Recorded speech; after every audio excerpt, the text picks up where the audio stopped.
families in their special time in need for generations.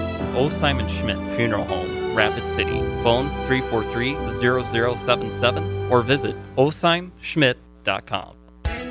Have you seen some of those never-ending building projects around the hills? Well, if you want your post frame building built with all the warranted materials included and you want it completed on time, call MPF Buildings at Blackhawk at 787-4967 or email mickelspostframe@aol.com. MPF Buildings, new steel roofs and post frame buildings built the way you expect your building to be. Owner-operated for over 30 years. Phone 787-4967.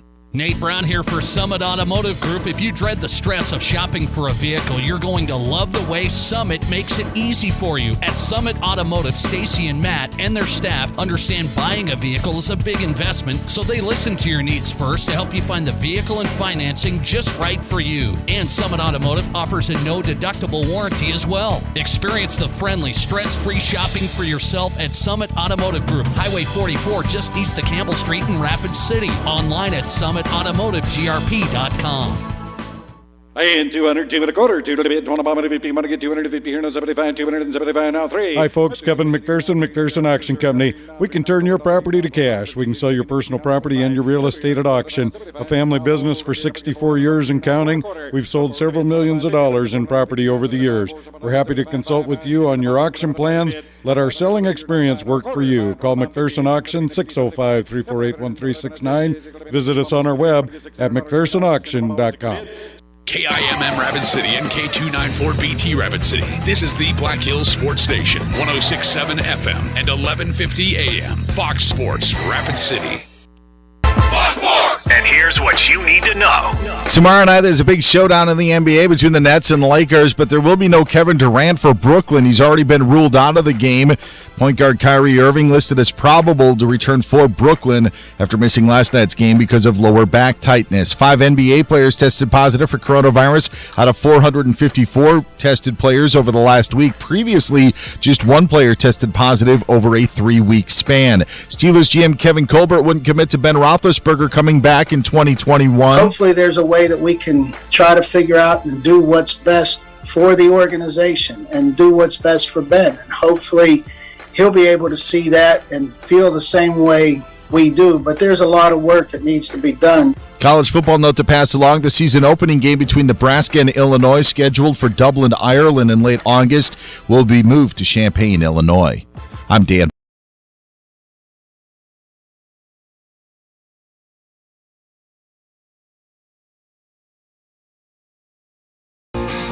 It's time for the only live and local sports talk show in the Black Hills. This is the Nate Brown Show, featuring live callers, live interviews, and local sports. Exclusively on 106.7 FM and 1150 AM, Fox Sports Rapid City. And streaming online right now at foxsportsrapidcity.com. From the biggest national names to the hottest local stories, welcome to the Nate Brown Show. Here's your host, Nate Brown.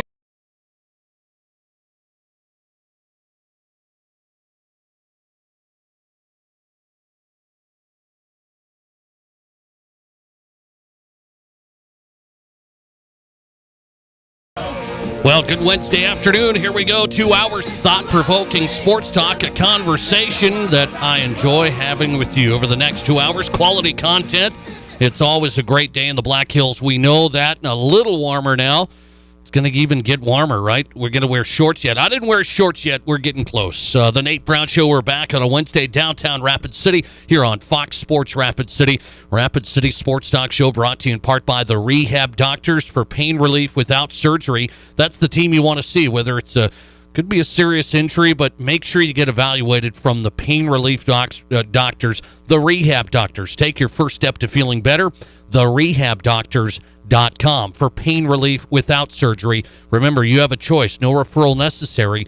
therehabdoctors.com. On a Wednesday show, I said quality content. We got you covered. Really good stuff. NFL insider John Clayton, he's here today. We try and get John a lot. He's got a great piece out in the Washington Post today. We'll talk to the original insider, the professor, John Clayton. He's on tap.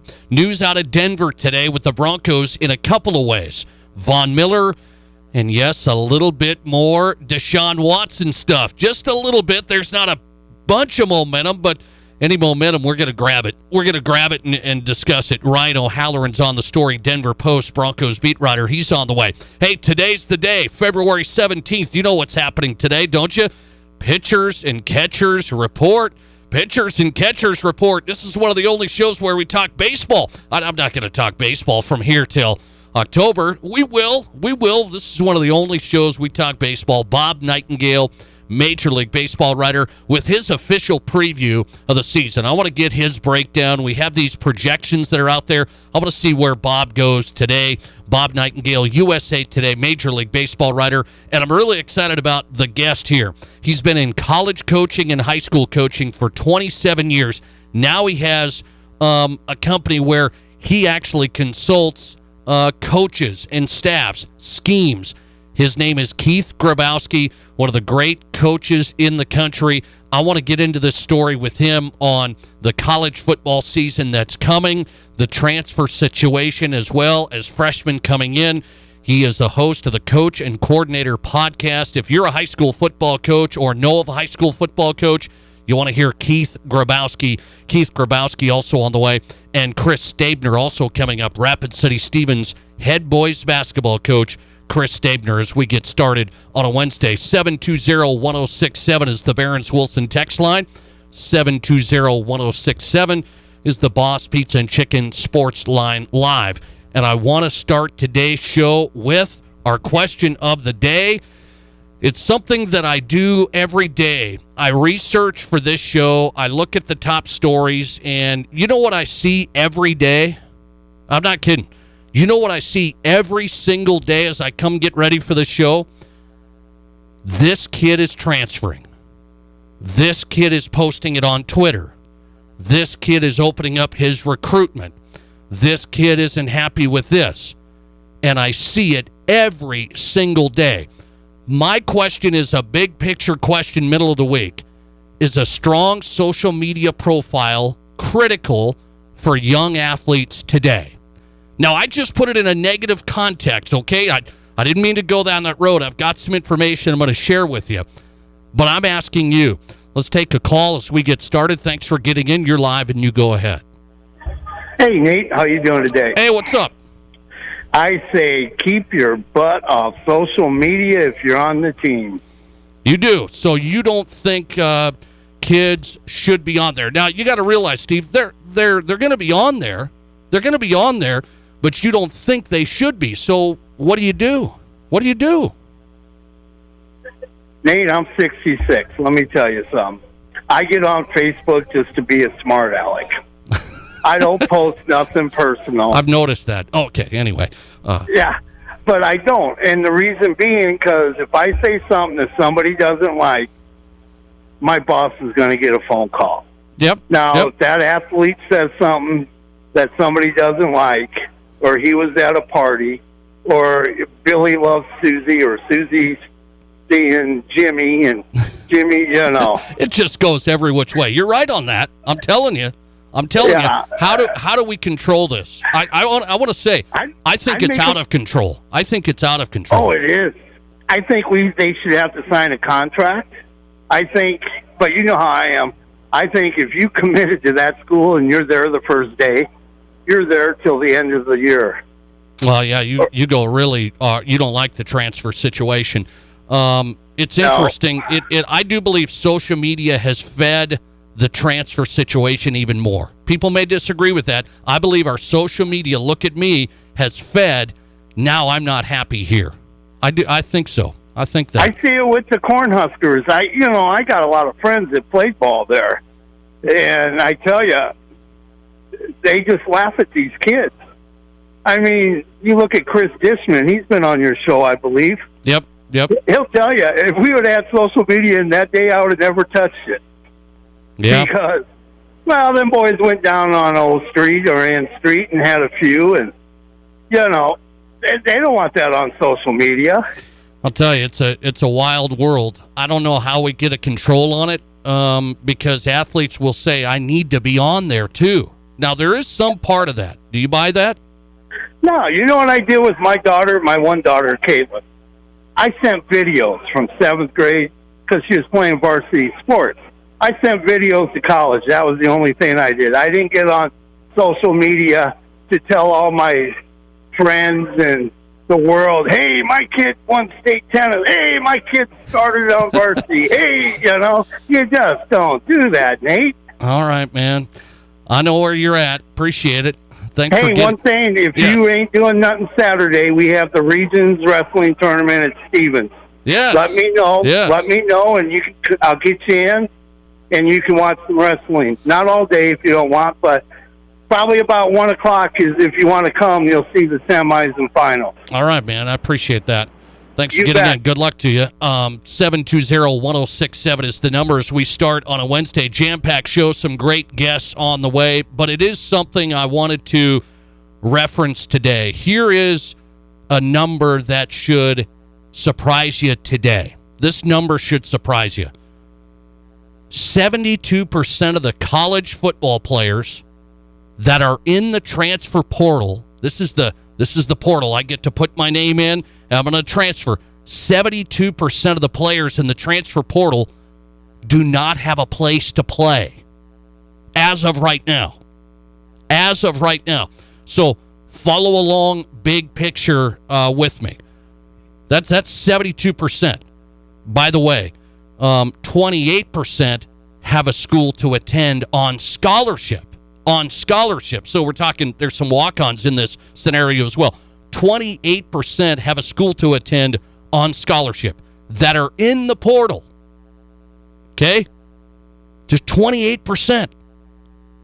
This is a scenario that I look at it and say, I get ready for this show every day. We look at a lot of topics. We got you covered a lot of ways here today. Look at trying to get great guests and where are we going to go here.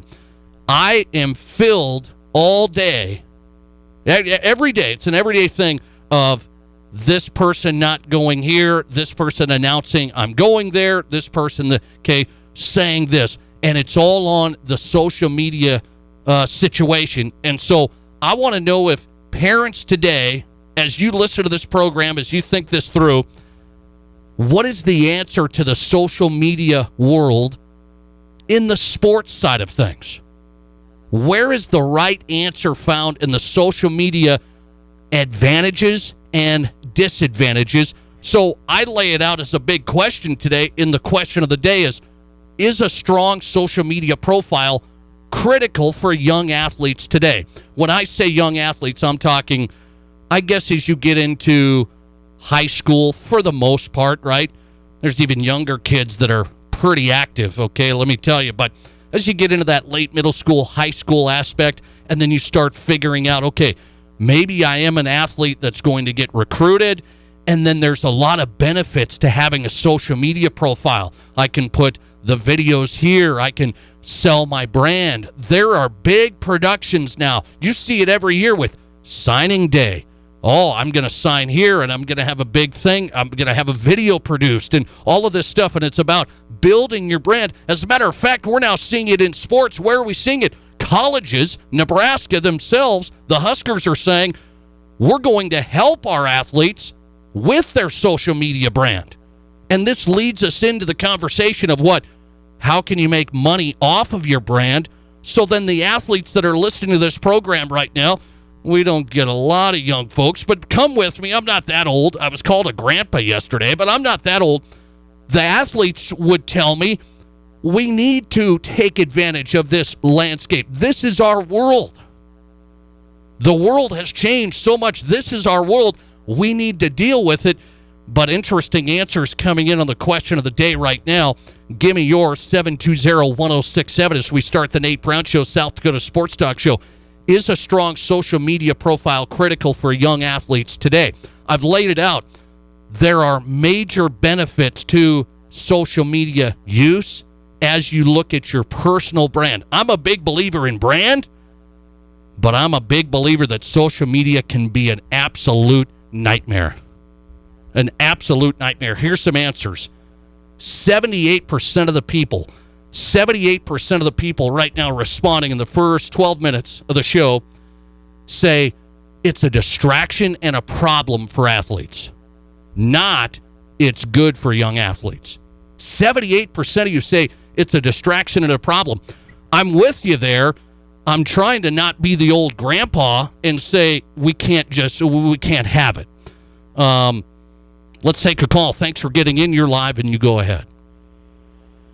Yeah, my daughter went to college for 4 years, played a sport. She was up for three sports. She had scholarship offers, some D2, some D1, but she went with an NAIA school because she wanted to start. She wanted to play, and she wanted to have fun. Okay. And I didn't push her down. She didn't have any social media stuff posted. We just went on a recruiting site. So she didn't do any social media or very limited? No, none. I mean, not with sports. She had her Facebook page, but it was just her personal stuff. Okay. There was never any.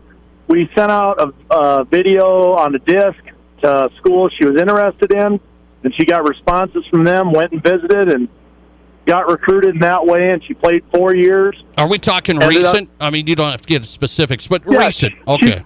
She graduated last year from Rocky Mountain College, played volleyball. Okay. And she was all region, made all conference, first team her senior year, ended up with 1,000 kills in volleyball, and her career, 2 years junior college, then 2 years at Rocky Mountain, and she loved it. You would land on the side, it is a distraction and problem. That's what you're telling me, realistically. Yeah, I just think if your kid's good enough to play some college, they're workable and work with coaches, they'll find their way. What do you think about colleges enhancing it, saying, hey, we're going to help our players do this? If that's their thing, I don't see a problem with it because they'll probably keep a pretty tight eye on it and have a social media person that's running it. Right. And won't let it get stupid. Right. Because you get too many people doing personal goofy stuff and they say something dumb and, don't press send when you're That's not what I'm thinking. saying. That's what I'm saying. And you're from 18 to 22, you're not the brightest individual in the world. I don't care male or female. No, there's no doubt. By the way, the 24-hour rule, it doesn't exist on social media. I always have that rule. Don't let emotion take over your life there and make big mistakes. I appreciate you getting in. Thanks for calling. Yep, and the perspective, 720-1067. That's an interesting story saying the athletes may think they need it. They may think they need it, or what is this? In the athlete, I'm just telling you. I'm telling you the transfer fest that we have going on in major college sports right now, because of the transfer portal, is always, I would say, affected by the social media world we live in. I believe that.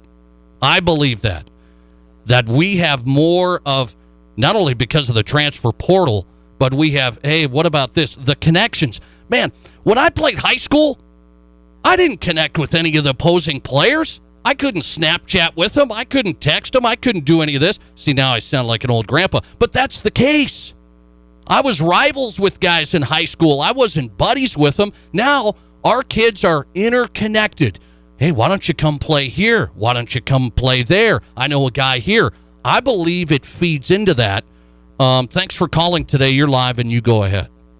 Hey, Nate. Thanks for taking my call. I think it's like the whole thing with the social media is there's several layers to it, because I would just listen to the previous caller about his daughter that played, and how she essentially handled her interest and got recruited. Is unless you specifically know what maybe certain coaches and different things are looking for, because they have criteria. Like when they look at tape, they just don't want you to send them 5 minutes of like 10-second, all the great plays I made. They want, there's specific things they look at, and if you can get that information and are savvy enough to do it that way, you need to do it ahead of time. So a lot of the stuff you see on social media is not so much that, but I would agree 100%. I mean, and not only that, now is just like with the and the fact, like, because of the connectivity is, like, I know a girl that went to a long jump trip. Of course, everything is recorded and posted online, so college coaches know this coach who's coached, Olympic athletes and stuff, and can log on and look at the people who was at his camp. There's all kinds of stuff like that. But then when you get into the transfer portal and like you said, these guys getting to know each other, guys, gals, whatever it may be, I think it's definitely increased it, empowered it, I believe it has. I think the social media world has made us think things aren't as good for me. You can see if it's better over here. I know this guy over there. It does lead to more connection, which is good and bad. Well, it enables it, but then not to say, I don't disagree with the transfer portal, because I think there's situations that probably does benefit the athlete. But when I first turned the show on today, I heard you were saying right now 78% of 72% don't have a home. Yep. And that was D1 football players? Yes. Or is that all? Yes. Okay. Yeah, and wasn't there 1,700 kids in the portal? Just over 1,100. Okay, I'm really off. But yeah, that's a significant amount. And if you look at programs now that, and the ones that had scholarships, it's how many of these people hit the transfer portal and gave up a scholarship. I know. And now at this time of the year, it's not like Miami, Notre Dame, Alabama. You pick the school. Especially Power 5 schools. If that's what you were thinking, and you're leaving one thinking you're going to go to another one, they might have 2 or 3 scholarships in their pocket right now. So there's a lot of those kids, unless they're just planning on going down a level. They're going to be walking on or not playing. I'm telling you, I got a coach on tonight. He points out 28% in the transfer portal have a school to attend on scholarship. Just 28% as of now. That's a bad sign. Thanks for getting in, man. I appreciate it. Yeah. Thanks for calling 720-1067. The question of the day, so interesting to me. The young crowd against some of the older crowd.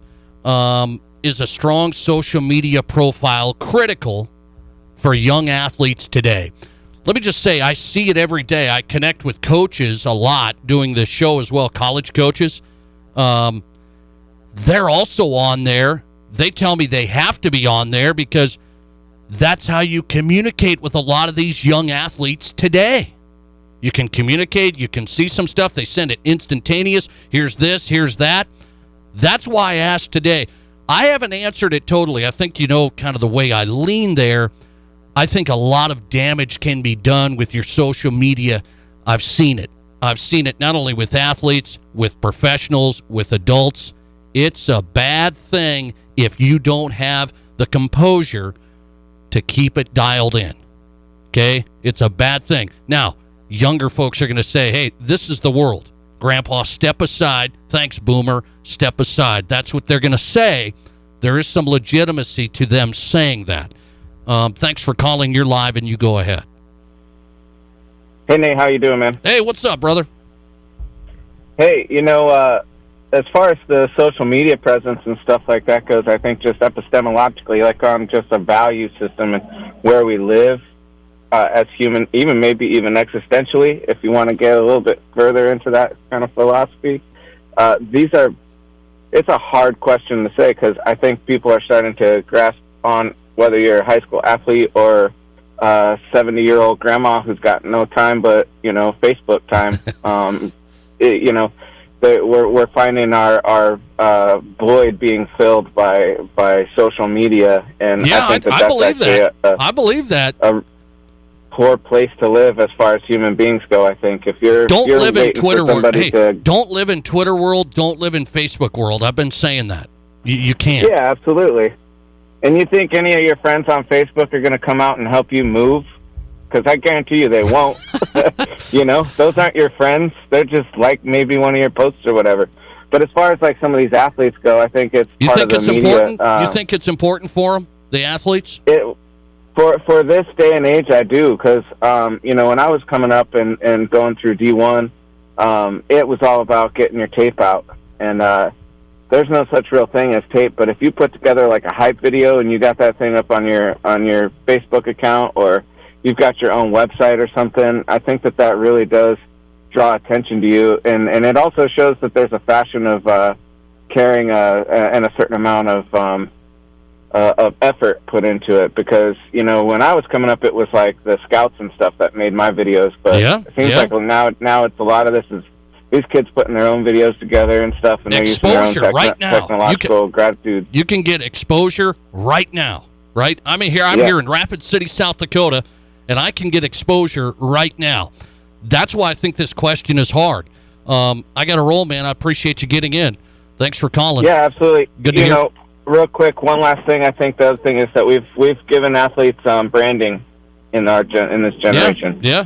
So the best way to get branding is, there's kids making millions of dollars on YouTube just for being a brand. So it's crazy. why wouldn't you go out there and be a brand, rocking some Adidas and trying to make a D1 school? Yeah, from an athlete side. Thanks, brother. Appreciate it. Good to hear from you. Thanks for calling. We'll get into some Broncos stuff for him. That's my Broncos guy, right? We'll get into some Broncos stuff later. Hang on. Just getting started on a Wednesday. This question's a tough one, I think. Question of the day. Answer it for me. Is a strong social media profile critical for young athletes today? Recruitment, exposure, branding, public profile, what people think of you. Can you enhance yourself? Is it critical for young athletes today? Yes, it's great for young athletes. No, it's a distraction and problem. Let us know your answer. 720-1067 on the Barron's Wilson text line. Just getting started on a Wednesday with the professor, the insider, John Clayton, on the way. You're listening to The Nate Brown Show, streaming live at FoxSportsRapidCity.com and right here on 106.7 FM and 1150 AM Fox Sports Rapid City. Having windows and patio doors installed by Renewal by Andersen is literally a red carpet experience. We treat your home like it is ours. We focus on the details. Renewal by Andersen windows and patio doors fit right. They keep the outside out. Our 20-year warranties and great financing options are second to none. Our installers are very well-trained local experts at proper installation. Renewal by Andersen windows and patio doors, great products installed by great people. Contact us. Let's talk about your project. Are you prepared with a four-wheel drive vehicle? At Toyota, safety and reliability are top of mind. Shop from our award-winning lineup of top safety pick winners. Lease a new Toyota with zero down, like a Highlander, for $429 a month. Or the all-wheel drive Toyota Camry for $339 a month. Would a 4Runner work better for you? Drive a Toyota 4Runner for $439 a month. That's right, no money down. Check us out at Denny Menholt Toyota, where we can get you into a vehicle that will keep you safely on the road all winter. The doctors and staff at Black Hills Orthopedic and Spine Center have provided expert bone, joint, and muscle care to patients in the Black Hills area since 1976. Whether you're an elite athlete, a weekend warrior, or just want to continue your active lifestyle, the orthopedic experts at Black Hills Orthopedic and Spine Center will help you stay in the game. Don't let an injury keep you from doing the things you love. Trust the team at Black Hills Orthopedic and Spine Center, specializing in what moves you. Learn more at bhosc.com. Broadcasting from the Anytime Auto Sales, Service, and Detail Studio. Sales, service, and side-by-sides. This is Fox Sports Rapid City.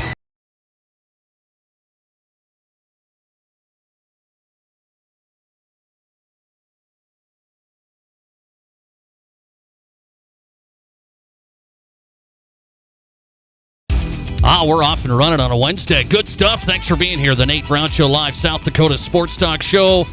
Pitchers, catchers report, Major League Baseball. How about it? Wow. Bob Nightingale on the way with his Major League Baseball preview. Who's the Bob Nightingale pick? We're getting in with Nightingale today. USA Today Major League Baseball writer. He's on the way. Let's go down to the original NFL Insider. He's got a great piece out of the Washington Post today, WashingtonPost.com, where you'll find it. NFL Insider, the professor, is John Clayton here on the Nate Brown Show on Fox Sports Rapid City. John, how are you today? Good, Nate. How are you? I'm doing good. Let me start with news out there in Pittsburgh, and I want to know what the Steelers are going to do with 38-year-old Ben Roethlisberger, the GM not committing totally, saying, hey, we're going to have to work on some things here for Ben. What's going to go down with the Steelers and Roethlisberger?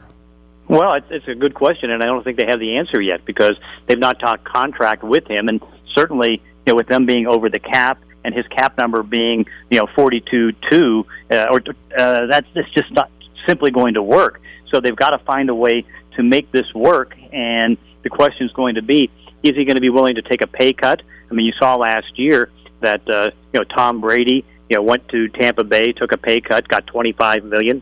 Then you saw Phillip Rivers going from the Chargers to Indy for $25 million. Drew Brees restructured his contract and took a pay cut to $25 million. If he's willing to do that, I think it's going to work. But also the problem that they face is that who knows when the cap is going to be announced, because it could go up to the start of free agency and put them in even a tougher spot, because you're guessing as far as what the cap is going to be. Most people think it's going to be 180 or 81 million, but when you have over $40 million tied up in one player, something has to give.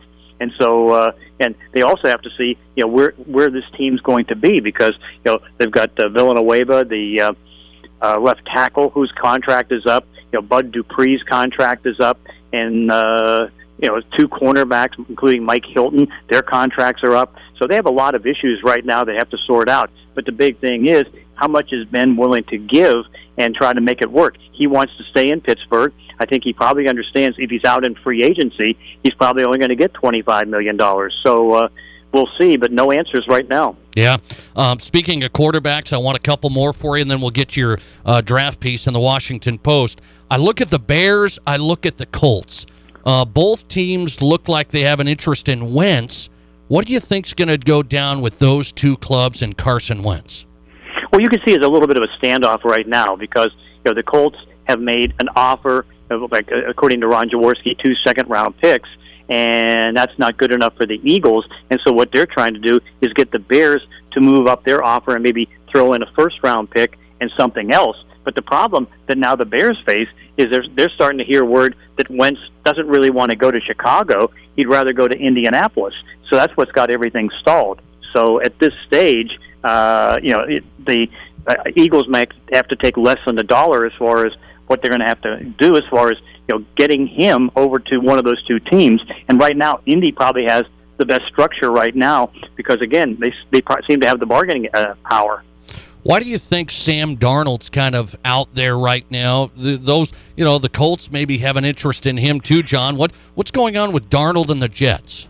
Well, right now the Jets have to evaluate if they think that Zach Wilson from BYU or Justin Fields are really worth the second pick in the draft. Because if you're trading a quarterback, you've got to have something to come and replace. And of course, this is going to be a rebuild with the Jets right now. So we've only had the one workout with Trevor Lawrence.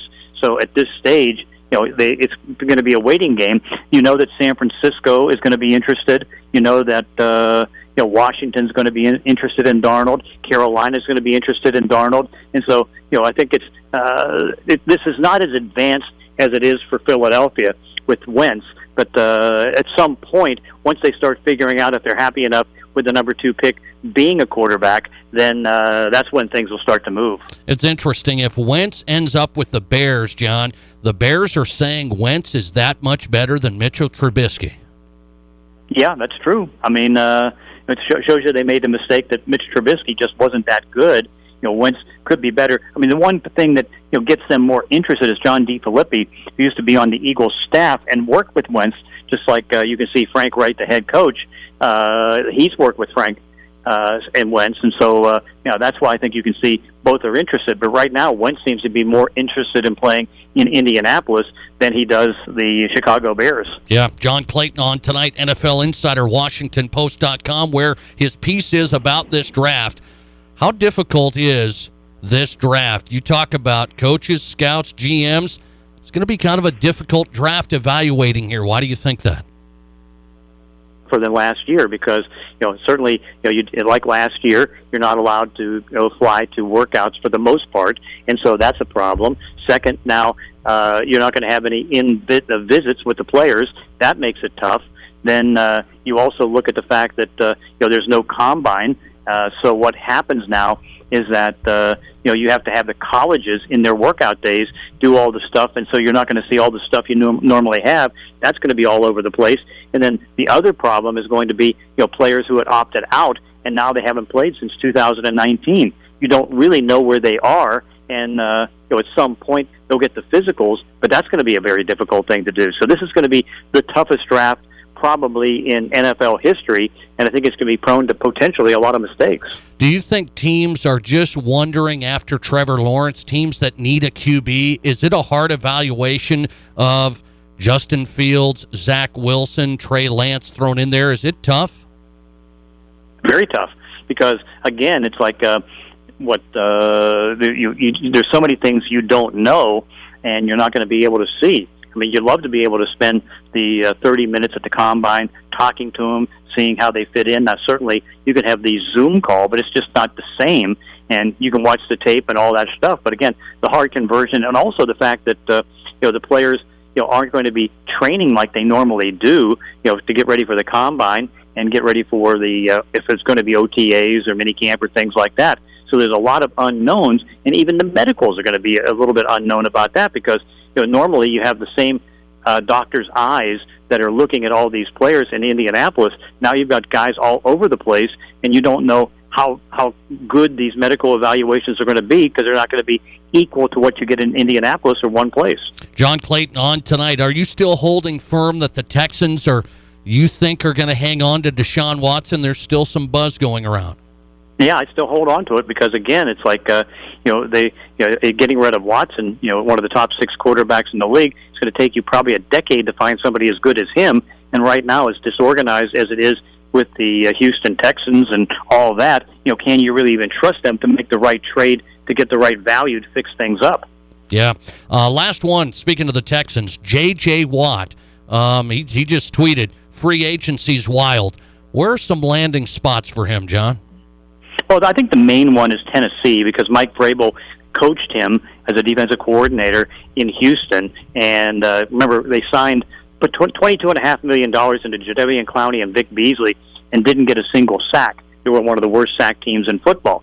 Indianapolis is interested. There's a lot of talk with Cleveland, the Raiders.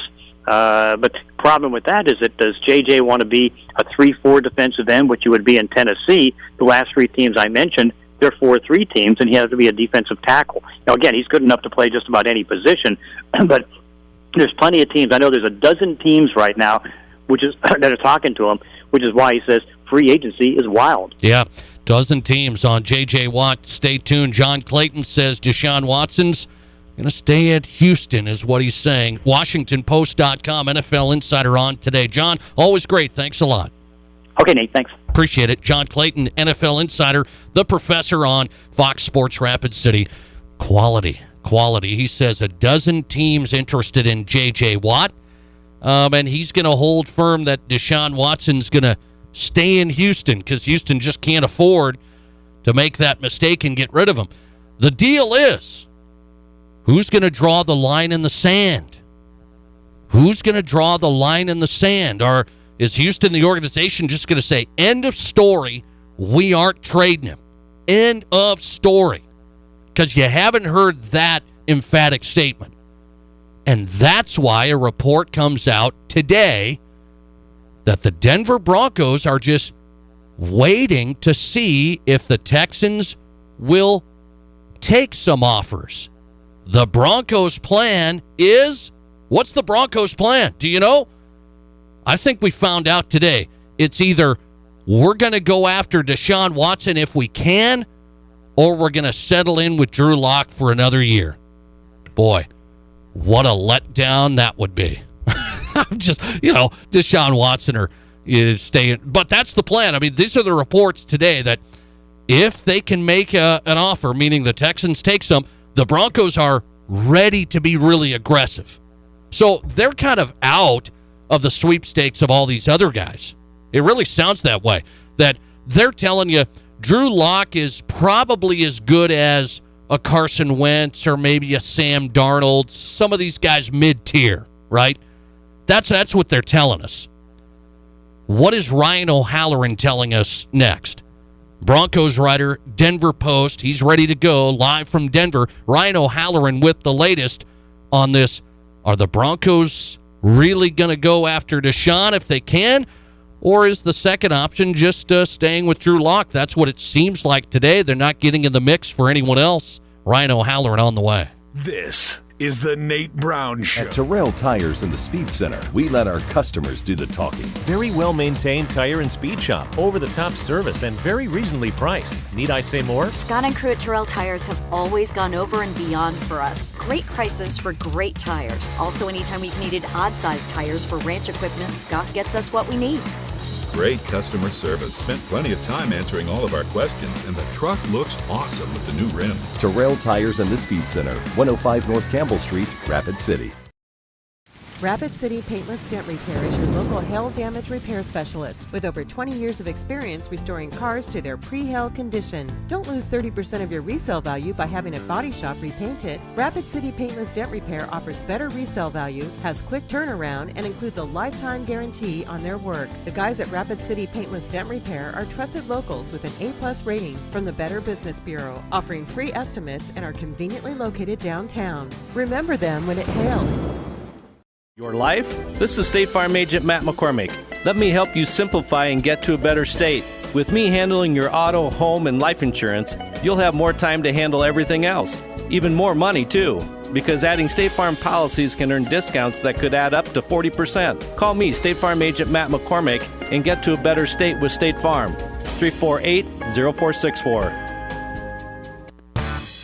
Hey, it's Nate Brown for the Man Salon. Guys, we're all working hard. Some of us are stressed. We all need a little relaxation. That's where you go to the Man Salon. Get the full treatment. Great haircut, shampoo, head, shoulder massage, hot towel, in your own station. There's no place like it in Rapid City. And their stylists are wearing masks. So if you want to relax, get a great experience, you want the Man Salon on West Main or at Rushmore Crossing. Book your next appointment online at themansalon.net.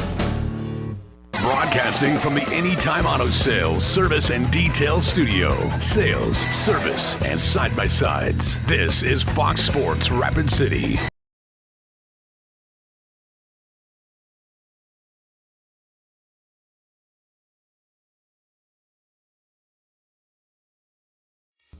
Welcome back in. South Dakota Sports Talk Show live weekdays 4 to 6 on Fox Sports Rapid City. Always streaming there at FoxSportsRapidCity.com. The audio there. You can watch the show live at YouTube. Search Nate Brown Show. You've got us there. YouTube archives always there as well. Subscribe to the YouTube channel. We'd appreciate it. Nate Brown Show. Search for us on YouTube. Find us on Twitter if you're there at Nate Brown Show, the live in-studio camera show each week as well. Well, the podcast is all over as well. You can find us anywhere. Apple Podcasts, Spotify, SoundCloud, wherever you get your podcasts, and, of course, there at FoxSportsRapidCity.com. Said John Clayton on NFL Insider. The professor, John Clayton, says Houston's going to hang on to Deshaun Watson. John Clayton's going to hang on to that. He's saying Houston's not going to get rid of Deshaun Watson when it's all said and done. How about Ryan O'Halloran, Broncos beat writer, DenverPost.com. Denver Post. Find him on Twitter at Ryan O'Halloran. Ryan, how are you this afternoon? I'm good, Nate, and I agree with Johnny Goodtimes. You do? You do? Okay. Yes. Now, don't deflate this segment before we start it. I do want to ask you about this, though. So here's what I get, though. Here's the reporting today, all the reports. They say, if Deshaun Watson becomes available, meaning the Texans are going to take offers, the Broncos will pursue him aggressively. And then after that, if he doesn't, I guess we're just going to stick with Drew Lock. That means the Broncos, I don't know if they're going to do much, Ryan. What am I missing? Well, I mean, the Denver media mafia is really being sloppy because they don't want to do any real work, like calling players like I have, so they just sort of throw darts at a board. And here's the thing. There's been no indication Deshaun Watson's even available. Let's say he is. The Broncos, if they had half a brain, which they do, you do be aggressive. You do see what it would take. Right. I've said on this show a couple weeks ago, I think your package with players starts with Bradley Chubb. There's not a lot of other guys that I don't think would interest the Texans on this roster. Drew Lock may not interest them. So here's the thing from the Texans standpoint, why I think they hang on to Watson, is they don't have a first-round pick. And let's say you trade to the Broncos and get the 9th pick. Those quarterbacks may be gone.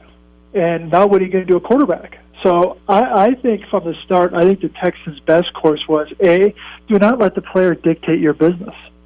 He signed a massive contract in September.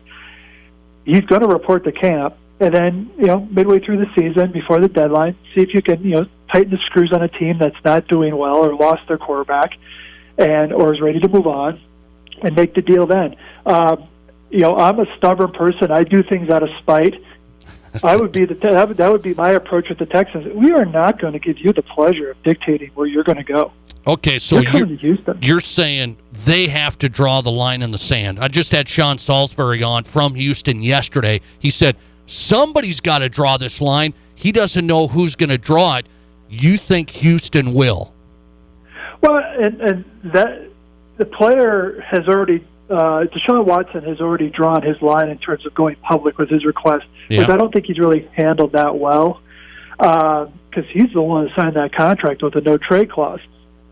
If you're the Texans, you got time on your side. If you're not bound and determined to do something before the draft, you got all the time in the world. Yeah. And you have a lot of other problems to figure out. So you don't believe Deshaun Watson, when it's all said and done, that big contract will, hey, I really don't want to play, so I'm going to sit out? I think the safest bet is that he won't sit out. He would leave a lot of money on the table. The Texans would obviously enforce those fines.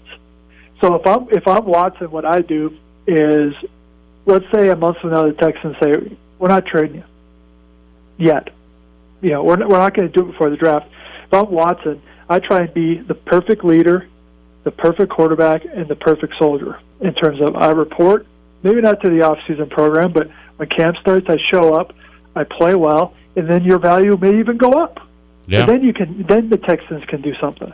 Ryan O'Halloran, Broncos beat writer, Denver Post on tonight. The reports flying around is that the Broncos would pursue Watson aggressively if the Texans decided to take some offers. So let's say you're right, Ryan. Now I go to my second statement. I said, apparently the Broncos really aren't interested in these other, I call them mid-tier, the Sam Darnolds, the Carson Wentz, those guys. It doesn't look that way. Do they not think those guys are a huge upgrade over Locke? Yes, since it wasn't Stafford, and let's say it's not Watson. Well, I'm not ready. I don't think they're ready to hand Drew Lock the Week 1 assignment. I do think they would make a move at quarterback to add competition. Is that an Andy Dalton? Is that a Teddy Bridgewater if he gets cut by Carolina? Is it a Mitchell Trubisky if he's allowed to walk from Chicago? I don't think they're in on Darnold. I don't think they're in on Wentz. And so here's the thing that people don't want to hear. Drew Lock has a lot of support in that building still, even though he struggled last year, saying, okay, they like they like the talent, they like the playmaking ability, and they just don't know how, if he's going to get there or how quickly he's going to get there. Vic Fangio does not have time to wait. So I think if I was him, I'd be pounding the table and say, hey, let's get a veteran in here that in case Locke, who's been injured, trying to extend plays his first 2 years, goes down or is ineffective, you can have pretty seamless transition to a new guy. Let me ask you about this report, and I don't know if this is going to happen or not. Von Miller and the Broncos. The Broncos would have to exercise this team option here to bring back Vaughn. What's going to happen here? What's the story? I talked to a Broncos person today who reached out to me. And they said, "Why are people calling us about this?" Because that's exactly. It was a speculative. Dan Graziano. One of the things when you're on TV 14 hours a day, you got to come up with a list, and the cap cut list. Von Miller should be at the top of that list of potential cap casualties. And let's just face it here. It is not going to be a national tragedy if the Broncos say, "Thank you for your service, Von. We're cutting you." He had a down in 2019. He did not play at all in 2020. And if the Broncos felt they were a Von Miller pass rush away from being contenders, that would make a lot of sense to hang on to him, let him play out that deal. They are nowhere near close to being a contender with or without Miller. So I would make a clean break. I would not pursue a pay cut. I would not pursue an extension to lower his cap number.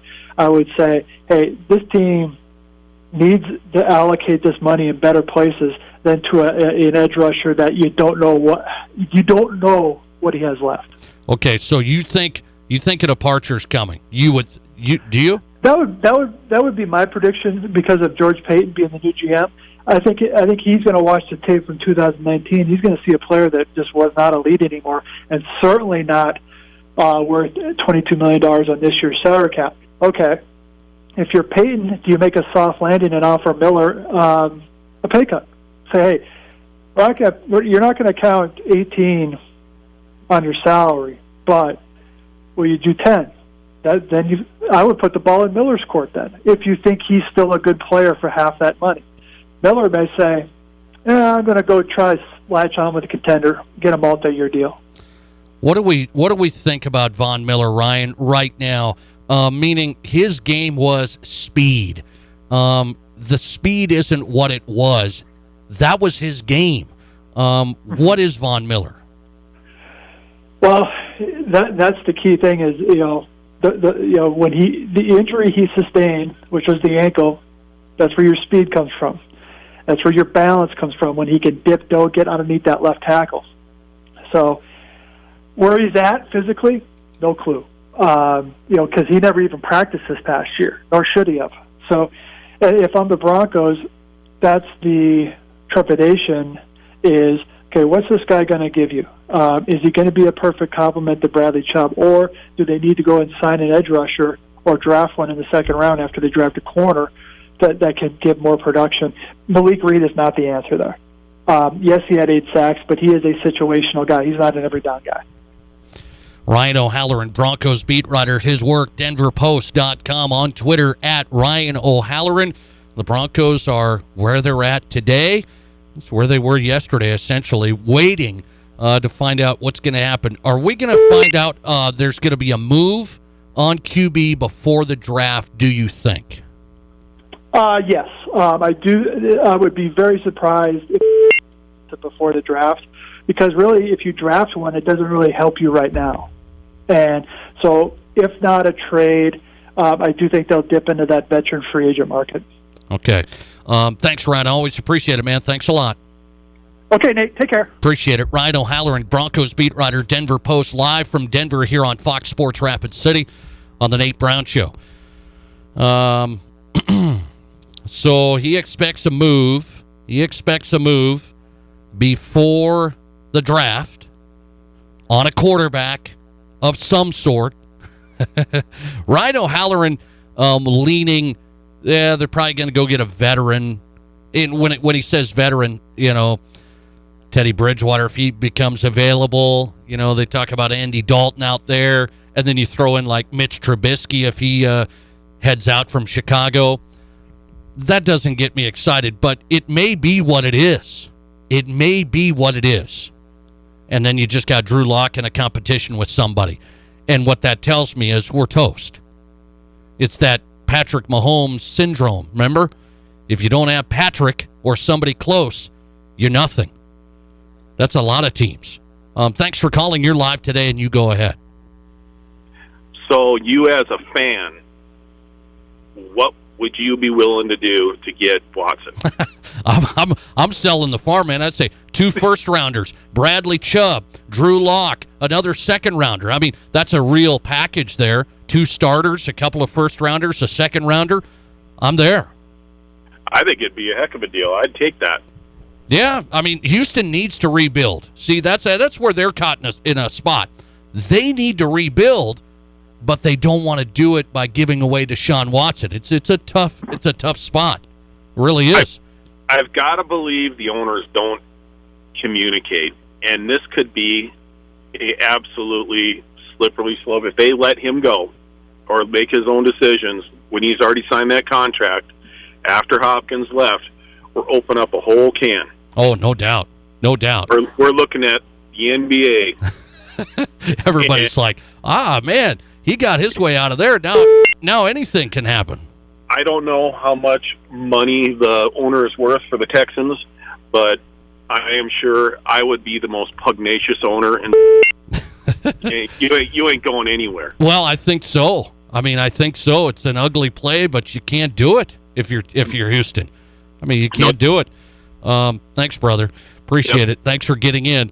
That's the. Do you want the guy there that's, doesn't want to be there? That's what a lot of fans say. Well, you don't want a guy there that doesn't want to be there.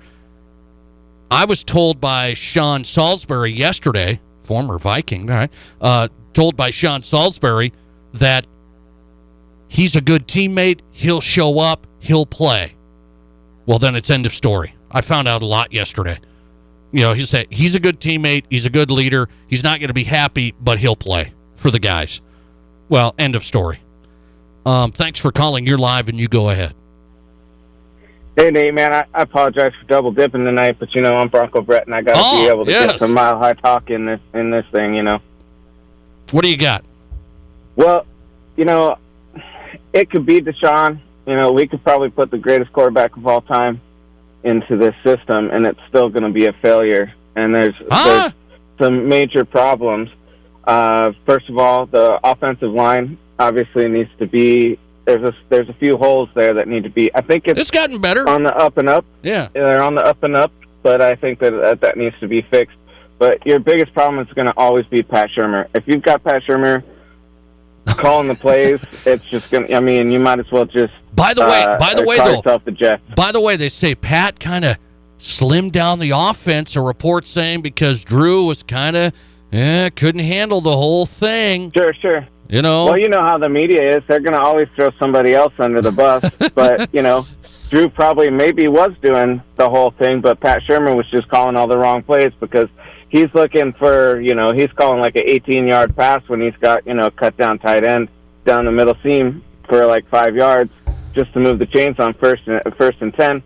I'll tell you, if you get Deshaun, it changes in a hurry, in my opinion. I mean, it makes you a contender. The Broncos just ranked as the 12th best roster in the league. They just ranked them the 12th best roster in the league. If you get Deshaun, absolutely, you're a top 5 contender, I think.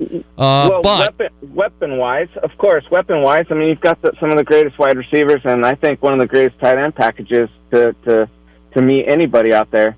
There's two things that are going to help, that are going to hurt the Broncos, though. One of them is going to be there's no pass defense against the tight end.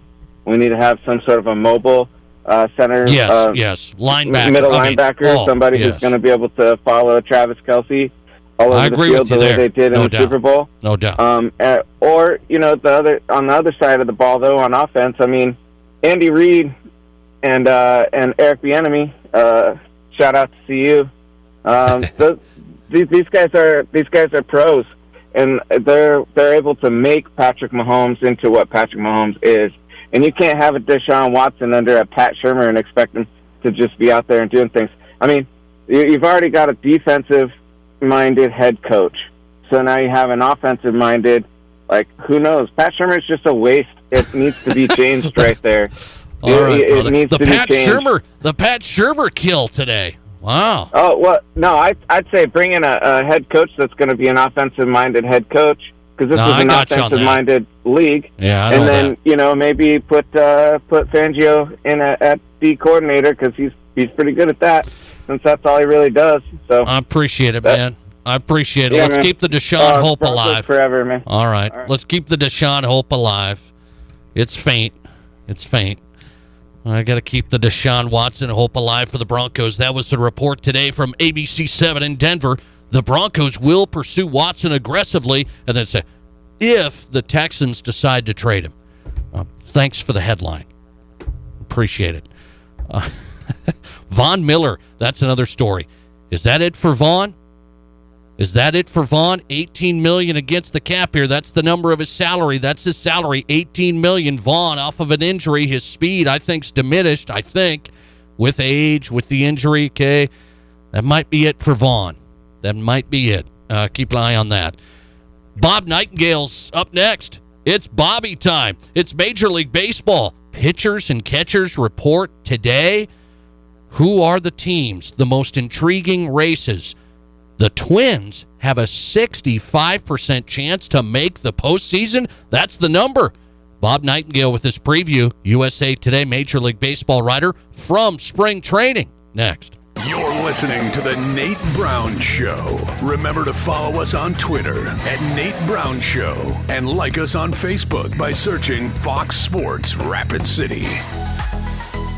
Having windows and patio doors installed by Renewal by Andersen is literally a red carpet experience. We treat your home like it is ours. We focus on the details. Renewal by Andersen windows and patio doors fit right. They keep the outside out. Our 20-year warranties and great financing options are second to none. Our installers are very well-trained local experts at proper installation. Renewal by Anderson Windows and Patio Doors, great products installed by great people. Contact us. Let's talk about your project.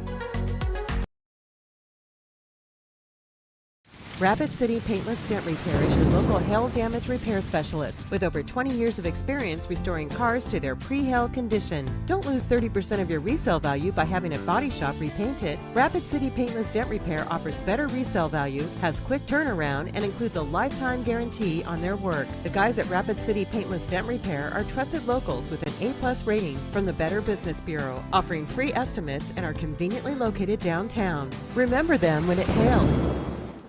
At Terrell Tires in the Speed Center, we let our customers do the talking. Very well-maintained tire and speed shop, over-the-top service, and very reasonably priced. Need I say more? Scott and crew at Terrell Tires have always gone over and beyond for us. Great prices for great tires. Also, anytime we've needed odd-sized tires for ranch equipment, Scott gets us what we need.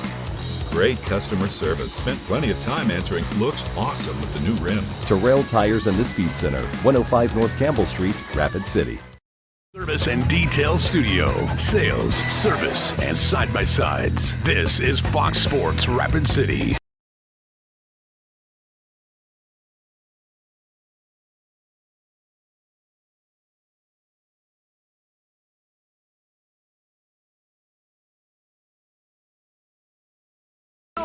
Welcome back in South Dakota Sports Talk Show. Busy first hour on this Wednesday. Thanks for being a part of it. Appreciate it. Question of the day, getting some reaction. We'll revisit that. Really big picture question of the day today. Athletes and social media.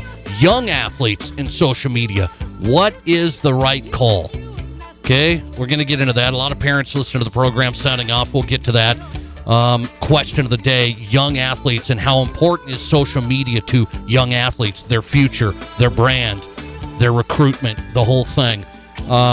We'll get into that with Keith Grabowski as well, one of the great coaches. He's been in college and high school coaching for 27 years. He's got a really popular podcast. He's one of the great scheme guys now across the country as a coaching consultant. The Coach and Coordinator podcast, Keith Grabowski, on the way. He's going to join us from Ohio. Well, this guy's ready. Spring training right now. Pitchers, catchers report the first workouts today. It's Bob Nightingale. His Major League Baseball coverage is getting started at usatoday.com. He covers it all season, but now he's in for the long haul. Major League Baseball writer Bob Nightingale on the Nate Brown Show. Bob, how are you? Yeah, doing well. Thanks, Nate. Appreciate you coming on. So let's get into some preview stuff here and people throwing out projections. And so I'll say this. How close is the NL West in your assessment with the Padres and Dodgers? Is that a race? It's a semi-race. I mean, the Dodgers are still a power. Look how good they were last year. I mean, obviously won the World Series, but just what a powerful team it was. Now you add, not only Trevor Bauer, but David Price back to rotation. They got 8 or 9 starters. The World Series goes through L.A. Padres made some great moves and everything else. The Padres may be the second best team in baseball, but, on paper, they're not nearly as good as the Dodgers. Okay, so when you look at it, you just said the Dodgers are the cream of the crop. I want to flip over to the AL. Is the AL more interesting to you? Who do you have your eyes on in the AL? Well, I think the NL is much more competitive, more powerful league. It's been the AL forever. But the AL is a much more wide open. I mean, the East, you got the Yankees and Toronto kind of, are making moves. Toronto could scare the Yankees a little bit. White Sox, still White Sox in Minnesota in the Central. And then the West is, Houston and probably Oakland A's. But there's not that one superpower in the American League, or even 2 superpowers. American League is much more wide open. Yeah, there's no doubt. That's what I see. You mentioned Minnesota, Chicago White Sox, so I want to stay there. A lot of Twins fans here. Just saw this projection. Twins have a 65% chance of making the postseason. Do you like them in the AL Central to win that division, or can La Russa and the White Sox get in there? I like the White Sox a little bit better, but I think people, are discounting the Twins. But the Twins are a very powerful team. I mean, they've been a great team now for a few years in the Central. So I like the White Sox, and I don't completely disregard the Cleveland Indians either. I think Cleveland could be there. But I like the White Sox over Minnesota, but just barely. Bob Nightingale, USA Today, Major League Baseball writer, pitchers, catchers report.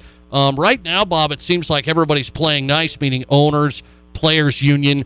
What do you expect during spring training? Anything to be ironed out? Well, I mean, MLB still would love to have an expanded postseason, like they had last year. In return, they'll tell the union, hey, you can have your DH. The union says, hey, we know you want a DH as much as we do, and it's worth a whole lot more than the expanded playoffs. Particularly the fact that, all the salaries are gone anyway. I mean, all the DHs are filled up. I still think we'll have a DH in 2021. I just don't think baseball wants to see these pitchers pick up a bat again. We're going to have a universal DH next year anyway. I don't think they want to take any risk from injury. So I still think we'll have a DH. You think we'll get to that? I'm not sure about expanded postseason. Okay, that's what I was wondering. Why not expanded postseason? Will the players push back? Well, I think they most of the salaries in the free agents has been signed anyway. But the big thing was, if there's a lot of teams eligible for postseason, how much incentive is there to have a 100-win team when you get to the playoffs with 85 or 90? And I think there's also pushback from the union saying if we give into that, is that a sign of weakness? So we'll see. But that one, I think the DH for sure. The expanded postseason, I think more 50-50. Couple more baseball headlines with Bob Nightingale on tonight. Radius Work, usatoday.com, pitchers, catchers report. Today, spring training underway. What do you make of this Major League Baseball story that, we're going to kind of tweak the ball? Do they want to admit that, the ball was tweaked? This was a big thing. You guys were covering this. More home runs. And now they say, maybe we're going to tweak the ball and have less home runs. Where's this going to go? Well, MLB says that it was still within the specs, but the specs got high as far as the ball flying. So now Rawlings made an adjustment in semi-dead in the ball. But they say you're only going to talk about maybe a 375 foot fly ball. Maybe now it goes 373 feet or 374. They don't think there'll be much of a difference. We'll see. I think we'll have a better idea in spring training. We'll certainly have a great idea the first few weeks of April, just to see if these balls keep flying the way they have been. Let's get into some more divisional races before I let you run. The Rockies have a 0.1% chance of making the postseason. We have Rockies fans up here. 0.1% chance. They traded away Nolan Arenado. What are Rockies fans supposed to think of how that organization is going right now? Well, they're certainly bitter, frustrated, angry, everything else. But hey, even if they had Nolan Arenado, I don't think they had much of a chance anyway, just because of the Padres and Dodgers being so strong, especially if we don't have expanded playoffs. But yeah, it's a shame. I think the pitching will bounce back and be better. But Arenado's a huge loss. You don't replace a guy like that. That's why I think you've got to do everything possible to keep a Trevor Story at this point. By the way, the Rockies unloading the salary. You wrote about my Chicago Cubs, Bob. You said, hey, these guys, they didn't spend any money either. What are the Cubs doing under Jed Hoyer here? Well, they're trying to rebuild and stay competitive at the same time. And let's face it, if somebody really made any type of decent offer for Chris Bryant, he'd be gone. Same as the catcher Wilson Contreras, but they haven't. So I think, they're saying like, okay, let's see what happens here. We'll see if how good St. Louis is. And then maybe at the trade deadline, figure out if they want to stay pat or make a slight improvement or just dump everybody off. I don't think there's any way in the world Chris Bryant's coming back next year. We'll see about Rizzo, whose contract's up, and Javi Baez. I don't think they're going to pour a ton of money into Baez either. Boy, the Chicago Cubs in a different spot than they were before I let you run, Bob. How intriguing are the Mets for you in the NL East? Yeah, very intriguing. The whole East Division is great. I mean, Miami, I can't see Miami doing it again, doing over 162. It's one thing to win over 60, but not 162. I think it's the most compelling division in baseball. I would like to see the Mets have gotten, either a Springer or a Bauer. We know they weren't going to get Realmuto. That happened quickly. I'm intrigued about the Philadelphia Phillies. I think they could surprise people. And I still think people forget how good the Atlanta Braves are. And they were one game away from knocking off the Dodgers last year in the NLCS. I like the Braves a lot. Bob Nightingale, Major League Baseball writer, underway at spring training. Pitchers, catchers in today, usatoday.com. Going to be a fun season, spring training underway. Bob, enjoy the sun. I appreciate you coming on. All right, my pleasure. Thank you, buddy. Appreciate it. Bob Nightingale on the Nate Brown Show on Fox Sports Rapid City, South Dakota Sports Talk Show. Bob Nightingale, senior Major League Baseball writer, USA Today. Did you catch what Bob said there at the beginning of our segment? This, to me, is somewhat of a pretty big problem in Major League Baseball. We had this problem in the NBA a few years ago, and now we have it in Major League Baseball. He said it's the Dodgers and everybody else. He said so he said what the Dodgers did, they added to their rotation, Bauer, David Price. The LA Dodgers, according to Fangraphs, have a 97% chance of making the postseason. In competitive sports, we don't want that. I'm not saying we can't have favorites, but you just grab me a sport. I grab the NFL. I grab Major League Baseball. There's two big differences between the two. One has a salary cap, parity. You have to work under this structure. You have to build a roster under this structure. One does not. Spend money. Yes, and the Dodgers have built from within. I'm not just throwing them under the bus. They've built from within as well, but then they can also go out and give Trevor Bauer the biggest annual contract this year. Trevor Bauer, the biggest contract. So you tell me, I mean, I watched the baseball season, and they're going to play 162. That's the plan. Pitchers, catchers reporting. We weren't quite sure they're going to move forward with this quickly, and because of the pandemic, the whole thing. But that, to me, is an issue. If you've got one team that really looks to be quite a ways ahead of everybody, and I said we had this in the NBA. Who was it? It was the Warriors. Steph, Kevin Durant, Klay Thompson, and the Warriors. That was it. That was it.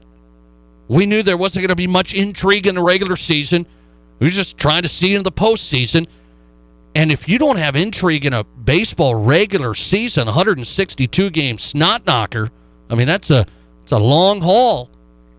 That, to me, parity is important in competitive sports, interest. I mean, people talk about, well, baseball should do this or that, and they need to do this. There's some variables there they should change.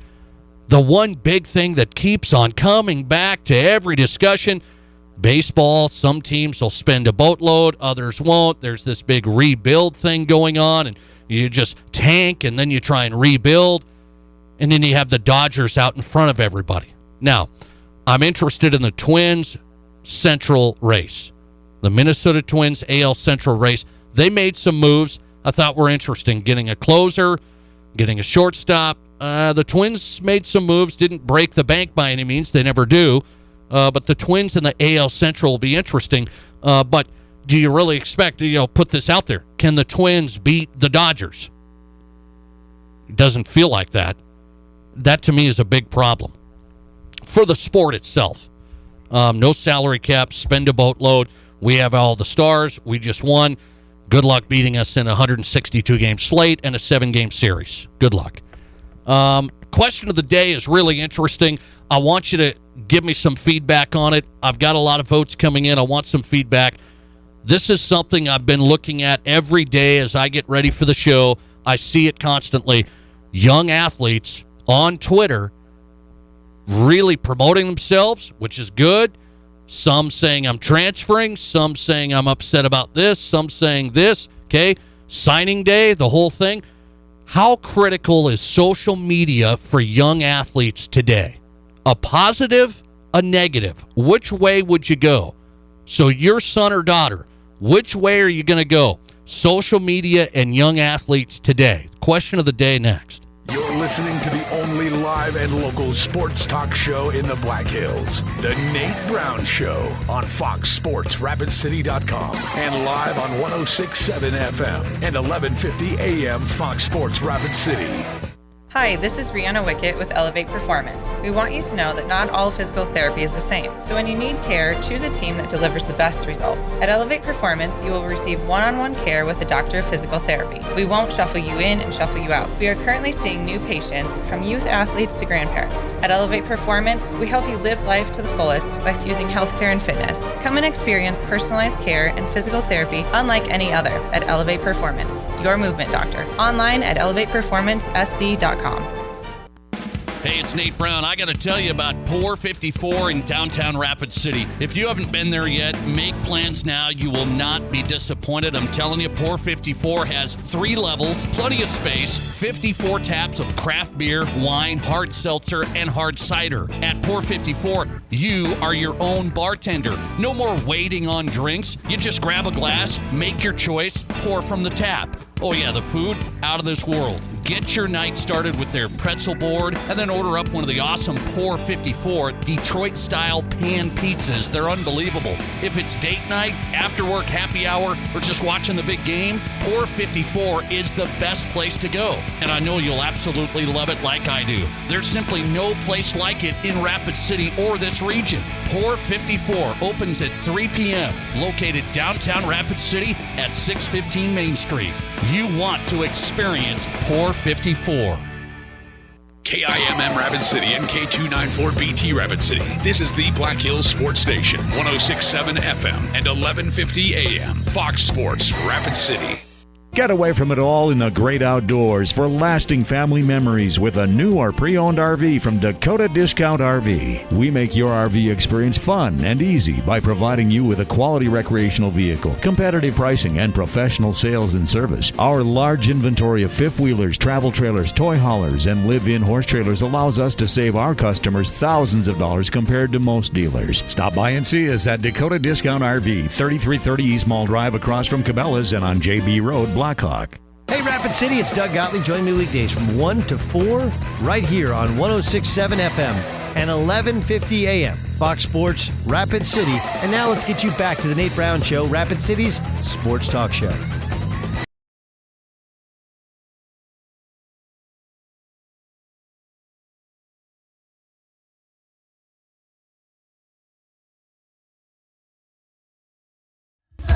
Welcome back in your sports, your show. How you doing? It's always a great day in the Black Hills. We know that by now. Boy, how many days below zero? Something like a couple of weeks there. I mean, it was like 10 days when you put that number there. Tough. It's okay. We're tough. We're tough, right? South Dakota. The Nate Brown Show live. Keith Grabowski's coming up. We haven't had him on before. He's one of the great coaches. He now gives classes on coaching, okay? He's been in college, high school, 27 years. He now has a podcast, really popular across the country. You may have not heard about it, but if you're a coach and you're listening to this show, you know this guy. Keith Grabowski, host of the Coach and Coordinator podcast.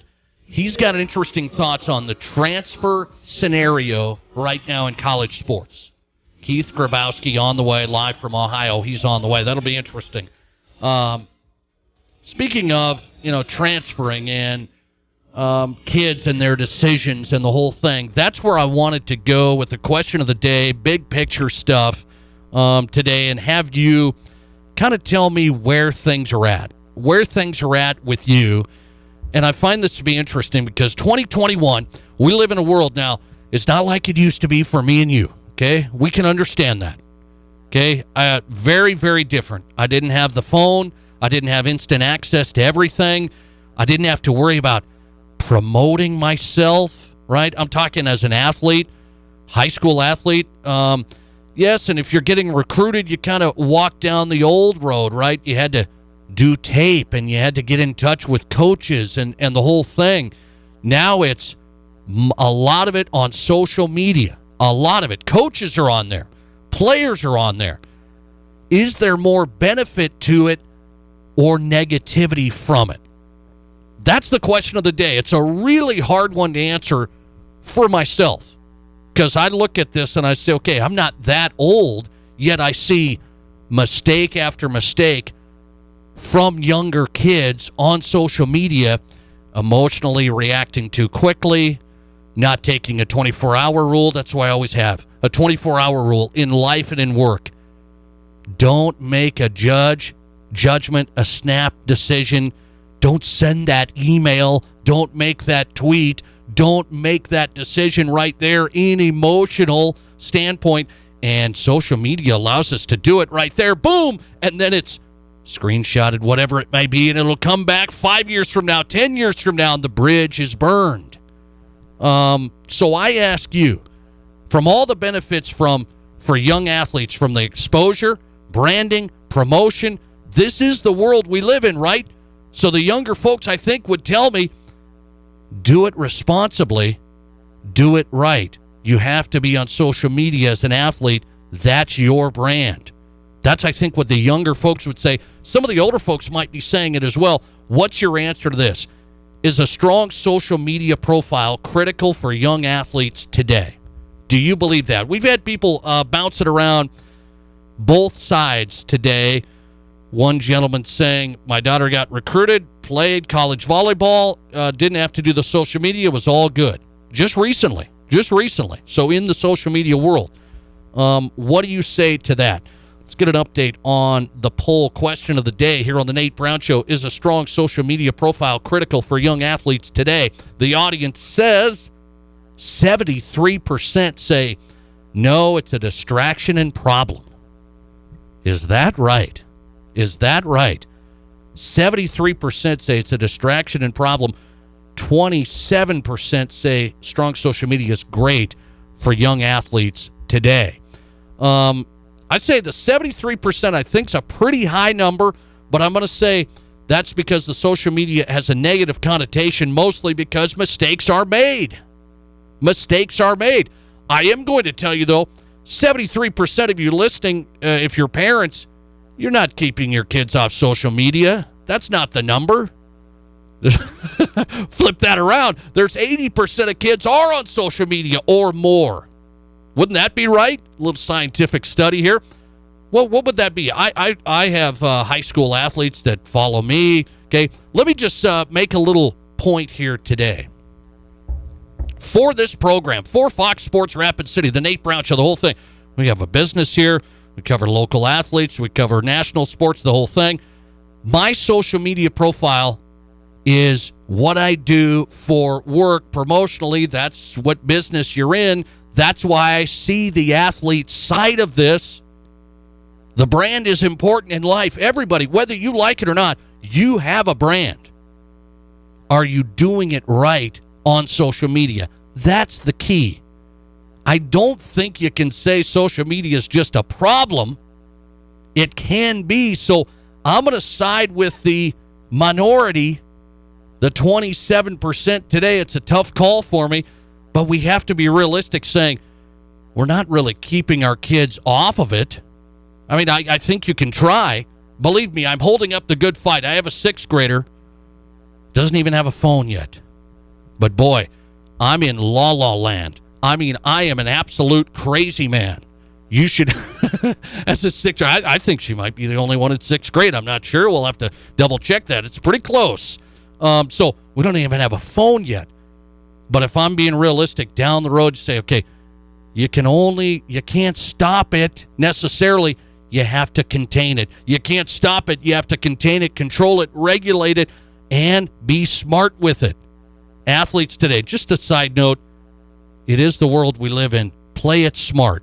Do it right. I don't think it has to be as negative as it is, not only for young athletes, for adults today.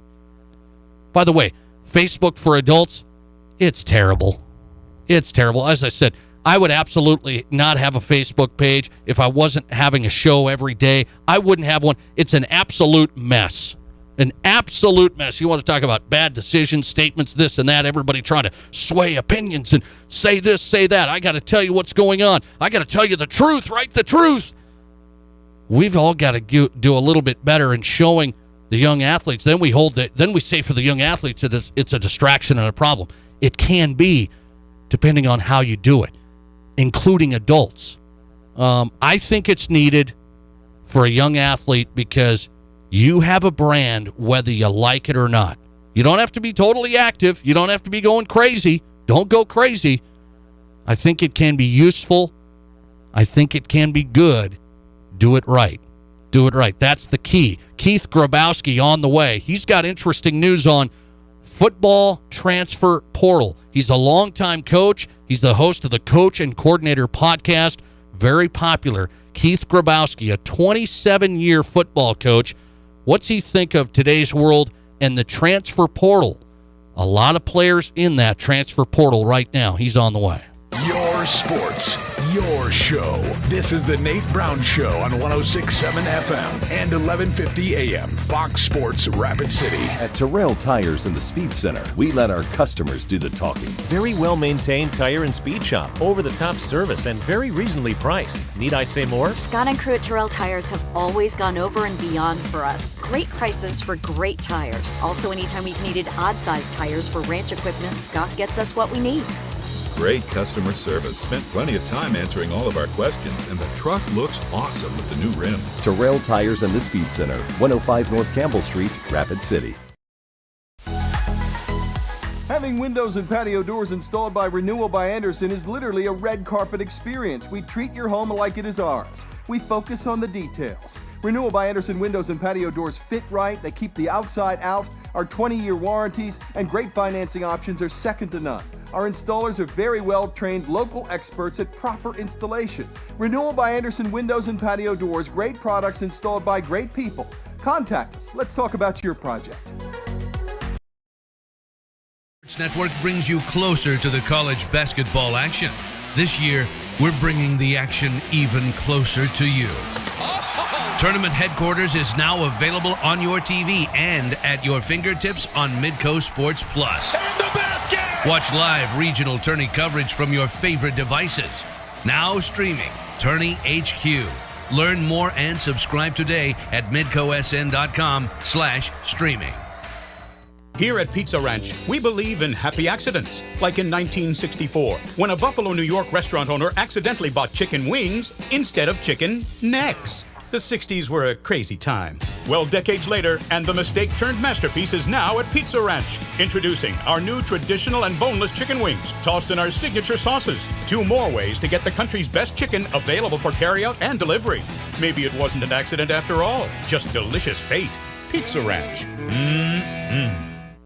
Ever since Barron's Wilson Funeral Home first opened their doors in Rapid City 140 years ago, they have continued to make personal service their #1 priority. In your time of grief, they offer a personal touch by being at your side through every step of the funeral process. They answer difficult questions and guide you toward other professional services you may need. See for yourself the wide variety of services they can provide for you by visiting their website at barronswilson.com. Broadcasting from the Anytime Auto Sales, Service and Detail Studio. Sales, service, and side-by-sides. This is Fox Sports Rapid City.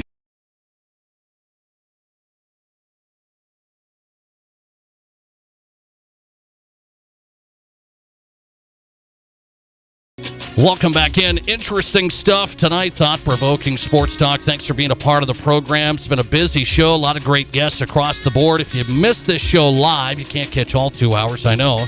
It's a busy life. It's a busy life.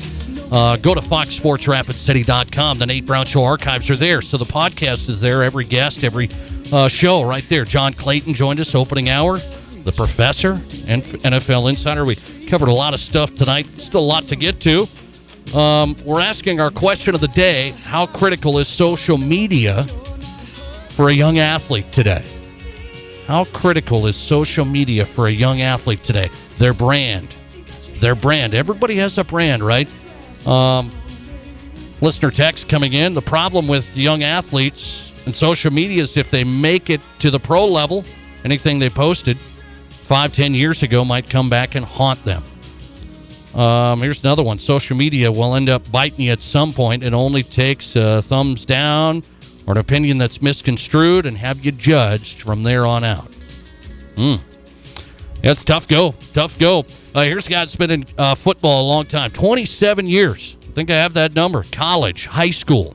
He's got a popular podcast, Coach and Coordinator. He's now one of the good guys across the country on schemes, coaching, strategy. Keith Grabowski's his name, the Coach and Coordinator podcast host. You can find him on Twitter at Coach K. Grabowski. He joins us on the Nate Brown Show on Fox Sports Rapid City. Coach, it's good to talk to you. How are you? I'm doing great. Appreciate you having me. Well, I appreciate it. I came across your work and you talking about football and the whole thing, and this year has been, well, we know, one of those years for everybody. But in the football situation now, I see something developing I think you do, and I wanted to get you on, meaning, hey, there's a lot of players that are in the college level right now trying to find a new home, the transfer portal, a lot of names, but not a lot of places. Get into that for me. Why do you think that's developed right now, the transfer portal? A lot of names, not a lot of homes for players right now. Yeah, well, I think when you look at it, I think it's a combination of everything that's going on right now and the way that recruiting has really changed here in the last year, as well as just the changes that you see around college football. You know, transferring is nothing new. The transfer portal is, but I think it gives the opportunity to a kid who, it happens all the time. As coaching staff leaves, a new coaching staff comes in. Maybe it's not the exact fit that he wanted. And so in a lot of ways, I think it's something that's necessary. But, I put a slide out there, a picture of a slide from a clinic the other day, a coach's clinic, an FBS coach, talking about the transfer portal. And, the fact of the matter is that only 28% of those guys find a home. 72% are still looking, and it really didn't work out for them. So I think also you look at what's going on and just the way we are today. It's an on-demand world, and you look for on-demand solutions. And, boy, it seems like maybe I could go and find a better place for myself. And, unfortunately, that's not always true. Yeah, you've been involved in this a long time. Do you think you say on-demand, is the social media aspect of this contributing to maybe more transferring? Do you believe that, Coach? I think in the social media aspect, recruiting especially has become such to the forefront for the athlete. Things that years ago you really didn't know who was talking to who, and daily you see kids getting offers and they post it on social media. And, I was talking to an FBS coach the other day, and he made the point that a lot of these guys fall in love with recruiting and going to places on their official visits and eating steak and lobster, and that's all a great thing, and they can post that on their social media. He pointed out, I'm looking for guys who love the game, not who love recruiting. And so if that's the part that the student athlete falls in love with, the part that really puts them out in front of everybody, and maybe that's what drives some of this, right? You need that attention, you go back into it. I think there's a lot of reasons. I don't think you could pin it on one, right, but I do certainly think that's an aspect of it. He's the host of the Coach and Coordinator podcast, one of the leading football guys across the country, 27 years in coaching in college and high school. Now hoping to grow the game of football, puts on clinics, schemes, techniques, program building. I want to ask you, Coach, what do you think? You talk about this transfer portal. What's the hardest thing for college coaches right now? It must be, these guys don't necessarily have to have a meeting with them anymore. They can just put their name in the transfer portal. They can find out Jimmy's transferring the next morning. Yeah, well, I think with anything, it still goes back to if you're going to have a kid who comes into your program as a coach and perform and fit, you still have to develop that relationship. And, so it's pretty quick. That process is going to move along quickly. From a coaching standpoint, I guess you could look at it as you have a guy who's been in a college program for, at least a year. he's developed in that way, and that he's matured a little bit. So I think there's that aspect of it too. But I think with the other side of it, as a coach, you have to look at, why is this guy leaving? Why does he want to leave? What is it that has put him in the transfer portal? Is there anything that should be a red flag to me? So like any other recruit, you're going to have to do your due diligence and make sure that the guy is a right fit, develop that relationship with him. And I think what the transfer portal does more than anything is, when a kid's in your door, the recruiting of him doesn't stop. I mean, you need to constantly be selling your program and the benefits to those kids. Of course, you want that buy-in, but some guys come along quicker in that regard than others.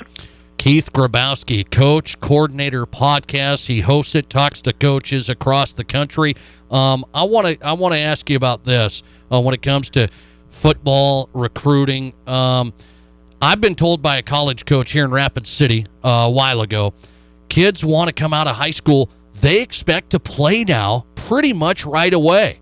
Back in the day with me and probably you, hey, you kind of had to put in some time. But if you're recruited by a few schools and you come in as a freshman, you expect to play right away. Are we seeing that more? Are coaches seeing that more and having to deal with that? And if they don't get to play right away, then I'm out. I'm transferring.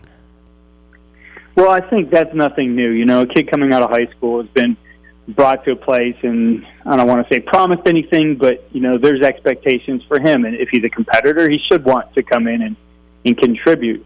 But that doesn't mean if he didn't earn that job that he should be out the door. Now, is it easier for him to do that? Yes. And again, I think it starts to just get into the ego things. How much did that kid spend on social media, looking for the right fit and telling everybody that he's going here, and then it doesn't work out? I think egos get hurt a little bit. Does that play into it? I know that was kind of the question of the day for you. What role does social media play in all this? And I'm sure it does. I'm sure in the psyche of the player that's there. But, when you talk to coaches, they're looking for that right fit. They're looking for that guy who wants to work and find his place in it. And the fact of the matter is, for most freshmen, it's not going to happen, right? I mean, a handful of those guys are going to be able to do it, and that's nothing new, right? So I just, again, think it's just become more public, the success or the failure, not necessarily the failure, but, a guy having to wait a little bit to earn his role is definitely more, in the spotlight today than ever with social media. Right. You're on social media. You have a great following. You connect. I've seen this with coaches. You promote clinics. You're a part of clinics. You guys do a lot of stuff on social media. It's important. I do too. We're in the promotion business. You connect with folks. That was my question of the day is, how important is social media for a young football player today? Do you know that answer? Looking at it from the player's perspective, I think it is somewhat important. It is your chance to communicate with a coach. The rules on that were relaxed years ago. I can even think back to the time where you couldn't even text a player, and that's within the last 10 years. But now social media gives you the opportunity to connect, and a coach can really learn a lot about you. You have to be very smart with what you do on social media. But at the same time, it's an opportunity to show what you can do and get a coach to, recognize some of that. You can definitely use it to an advantage as a player. Do you believe coaches across this country, that's their go-to social media to find out information, to connect, to even watch some film? Is that a go-to for coaches? I think it's just part of the recruiting process now. Do all coaches love having to be on social media and look at it? No, I know for a fact there's guys who don't like it at all. But it's another one of those tools, and you just see it more and more integrated. In the back end of this, there's all kinds of technology that coaches use that they could be on their laptop and looking at different feeds and have that all run out of their one platform as well. So they're finding ways to integrate it with technology, whether they like it or not. But I think if a coach isn't on social media, there's certainly things that he might miss out on, and not see both what could be positive or things that could be red flags for. Do I really want this player in my program? I know. I'm an old school guy. I really want to be the grandpa that says no, but it's 2021. It's the world we live in. Are we doing it smart? Keith Grabowski, longtime coach. He's been recognized nationally for his contributions to the coaching profession. He hosts the Coach and Coordinator podcast as well. Let me ask you one more. I'll let you run. When you look at this transfer portal, there's a lot of players in there. Not all of them are going to find homes. Now you have a new freshman class coming in off of some states didn't play, some states did. How's this all going to work out for programs? Is it all going to come out in the wash? Freshmen coming in, some players even coming back, Coach, for an extra year, right? Are we going to have a recruiting cycle here that's kind of thrown off for a little while? Well, I mean, I've seen that firsthand with my son being a senior right now, and he did play football, but baseball's been his thing. He ended up signing a Division II scholarship, and for him though, it has been an odd cycle. He did not get the opportunity to actually see a Division I coach come and see him play. In baseball, that's huge, but the same has been true for football. The dead period now, I believe, is going till June 1st. It may be lifted. I'm not sure that it won't get pushed back further than that. And so right now, technology to the digital world, that's how you're going to do some of your recruiting. So we're definitely greatly affected by it, but I think the people or the organizations, the teams who want to stay ahead are going to figure some of those things out, and honestly, so are the kids. I know on my side, just telling somebody today who has a son who's looking to get recruited in basketball. My son recognized early in the shutdown he had to do some extra work, and he was sending out 75 emails a day, and his goal was to get coaches off of their form letter returns on email, to get them to communicating personally, to get them to move to texting him, to get him on the phone, and that resulted in 4 offers for him. So you have to work at it. To think that you could sit back as a player or even as a coach and that people are going to come to you and just offer you those things, I think the tools are there for you, but like anything, it doesn't necessarily make it easier. It's just a different way that you have to work. Great insight. It's Keith Grabowski, former college coach, high school coach. He has a podcast, Coach and Coordinator. A lot of coaches across the country really get a lot of good stuff on the football side. Find him on Twitter at Coach K. Grabowski. Coach, it's good to get you on. I appreciate you sharing some insight. Thanks a lot. Yeah, sure. Anytime. Thank you. Appreciate it. Keith Grabowski here on the Nate Brown Show on Fox Sports Rapid City. Coach K. Grabowski on Twitter. Really interesting. Really interesting. Does a lot of clinics across the country. He's been involved for a long time. One of the great football guys, scheme, technique, program building, helping high school football coaches, college coaches across the country, and got some attention there by, he was pointing out today, 72% of the players in the transfer portal in college right now, 72% do not have a home. 72% go in that transfer portal, do not have a home. They're sitting here looking, and it's because, look at all of what's happened here. You have seniors returning because they got the free year. So seniors are returning. Some freshmen coming in. They want to play right away. Now you have guys, well, I'm upset here, so I want to transfer. Everybody thinks they're going to go into that transfer portal. There's over 1,000 players in there, and you just think it's going to be easy pickings. It's not. 28% have a school to attend on a scholarship for next season. Just 28%. It's just the old lesson there of, hang on a second, the grass isn't always greener.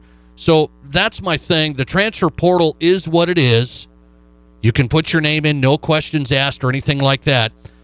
I'm always a big believer in discussions, having meetings, and if you sit down with coach and you have a heart-to-heart and you decide it's best for you to move on, I think that's good. But then people say, they argue with me on that because, well, then the coach will promise you this and promise you that, and they'll talk you into staying. You can't trust those coaches.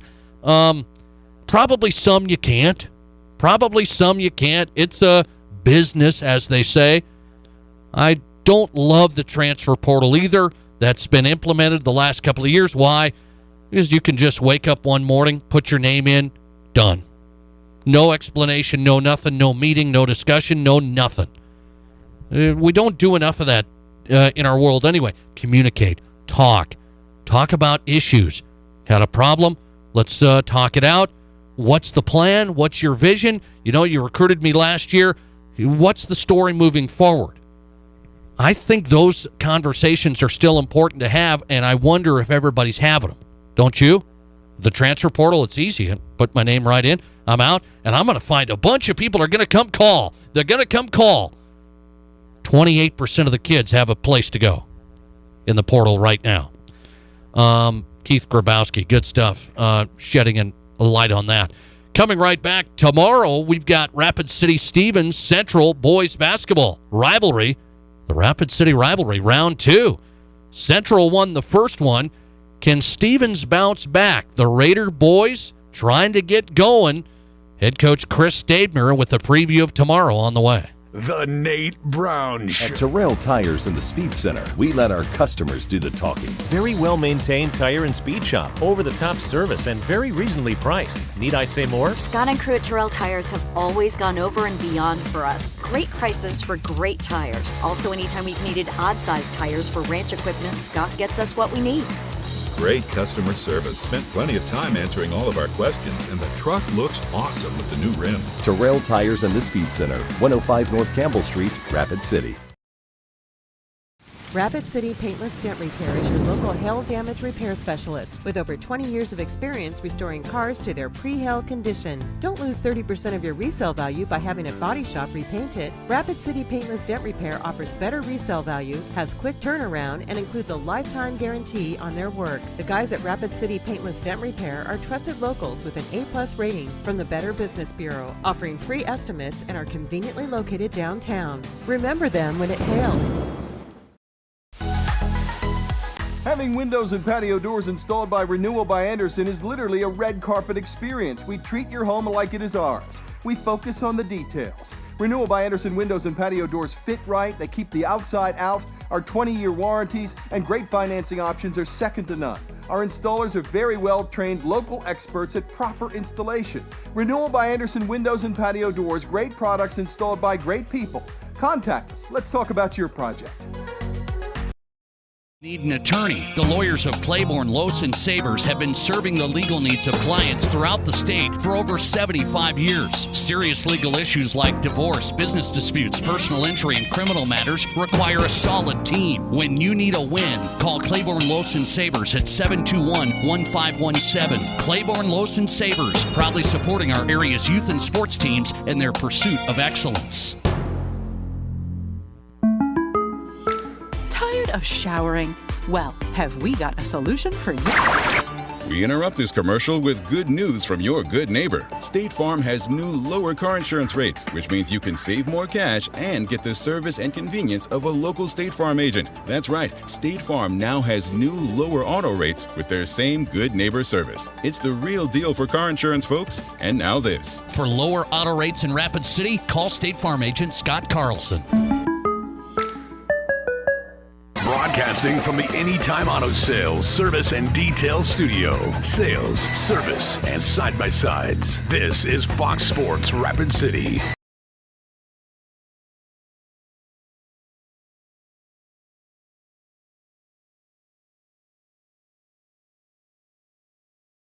Welcome back in. Rapid City Sports Talk Show. Tomorrow, we've got 1 hour of the program. It's already Thursday tomorrow. 1 hour of this show, and then I'll get over to Rapid City Central for the boys basketball rivalry.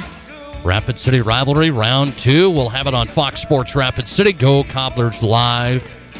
Cobblers Raiders, boys basketball tomorrow, 7 p.m. tip. So we'll get 1 hour in tomorrow, but I want to get a preview tonight of the Rapid City rivalry on the Raiders side. Stevens head boys basketball coach Chris Stabner. Feels like we haven't talked to Coach Stabner for a long time. I mean, they haven't played since February 6th. I mean, it's been they were going to go to Sioux Falls. That got canceled because of the weather. They didn't have a lot of games before that. They made a trip back east the prior weekend. The Raiders are 6-8, trying to get in some games here. because tournament time's coming up. Coach Stabner back on tonight. Coach, how are you? I'm doing well, Nate. Thanks for having me. Well, as I said, I felt like I haven't talked to you for a while. You guys have kind of been out of action. I look at that, I say, for your team, you want a lot of games, improvement. I don't know, you like practice too. You like practice, but you got to get better in games, especially as you get towards the postseason here. How tough's the stretch been here? Last couple weeks, just not playing a lot. Yeah, I mean, it feels like, forever since we played, and then even longer since we maybe played well. So, for us, it is about, I think we're just chomping at the bit to get back on the court, regardless of who we play. And, just try to get better and try to feel, good about ourselves when we walk off the court. I don't know if we've done that for a while as far as just, playing a complete game. And, there's no doubt we're going to have to do that tomorrow to hang with Central. I know you talk about, okay, you have some guys that haven't had experience. They were kind of getting going here middle of the season, I thought, playing, competing, had some bright spots. Then you lose to Watertown Brookings. That was tough for you. Does that confidence of a team that needs some, is that a concern? Yeah, well, I think, it's kind of been a concern all year, especially on the offensive end. We're not shooting the ball well. I know basketball, like most sports, is a game of confidence, and I guess there's no exception to that on the offensive end especially, and we're just not shooting it well. So, yeah, I think we've lacked some of that all year. We've been very good defensively, I thought, so that's really been keeping us in games, but, we're not even averaging 50 points, so that puts a lot of pressure on our defense to be nearly perfect every game out. We've got to try to get some confidence going here. I think the last couple weeks of practice, we've been stressing to guys to be ready to shoot the basketball, shoot with confidence. So, hopefully we see that tomorrow, or, we've got to see it tomorrow in order for us to score points and like I said, stay in the game, because we can only ask so much out of our defense. Yeah, you played well defensively. You coached defense well. You guys have played well defensively. Offensively, the struggles for the Raiders, 6-8. You're obviously not going to get in as many games as normal. At least that's the way it looks. So we'll just start with Central tomorrow. When you played them the first time, you played well defensively, held them down. You couldn't score enough. What do you see from Central? They have some athleticism. I call them the big three. Great guard play. How tough of a matchup is that for you? Well, it's tough. And again, you can't simulate that in practice. What you're going to see from, in particular, those three is athletic as they are, as quick as they are. And, they're really playing well. Not only those three, but, now their post player, I think, is playing with a lot of confidence. Their role players are playing well. They know their role. So it's going to be very difficult. I think they're, improved from first time around. So, our defense has really got to be, we've got to be mentally focused all night long. And then obviously, like I mentioned, we've got to be able to score some points. The big factor in the first game was, we were tied with 3.5 left, and then, Central decided they just wanted to go kick our butts, and then really on the offensive glass is where they hurt us. So we've got to do that. We've got to keep them off the glass. We've got to keep them out of transition. They're very good in transition, and get them in the half court and do the best we can there. That's our best chance, really, to stay in the basketball game. Coach, as I've covered you, you say we need to score points. How do you try and put your players in position to do that? I see your team as there's some good penetration. There's some penetration. Sometimes the kickouts there, we don't make the three. Sometimes we penetrate, we can't finish in amongst some of the taller athletic teams. How do you put this team in best position to score? Yeah, and I've got to do a better job of that. That's something I reflect on quite frequently, is what I can do, what we can do as a coaching staff to put these guys in the best position to score. We've done some things over the last few weeks to hopefully help us with that as far as just moving the basketball. I think at times we hold it in certain positions where the defense is allowed to kind of set up so there isn't places to drive. So we've got to move the basketball more. And we just got to be ready to shoot the ball too. At the end of the day, when you get open looks, you got to make them. And I know that sounds maybe simple or easy, but that's the bottom line in the game of basketball. When you can make shots, everything else kind of falls into place. Confidence comes. So, we just are working on that. Is just get your feet set, be ready to knock down shots. That's what it comes down to, really, offensively. Yes, like I said. I don't know if there's a magic formula, but I'll surely take it if there is. But we just got to keep shooting the ball with confidence, and when we get open looks, knock them down. I do think we probably got to go inside and really get, Ben Goldie probably some touches. I mean, it's got to go inside out. When it goes inside out, we're a much better shooting team as well. Central Stevens tomorrow. Raiders trying to win it against the Cobblers. Cobblers got them in a close one earlier this season. We'll be at Central tomorrow night. Coach Chris Stabner on the Stevens side finally gets a game tomorrow. Coach, we'll see you there. Thanks a lot. All right, Nate. Thanks for having me. Appreciate it. We'll see him there. Chris Stabner's the head coach, Rapid City Stevens.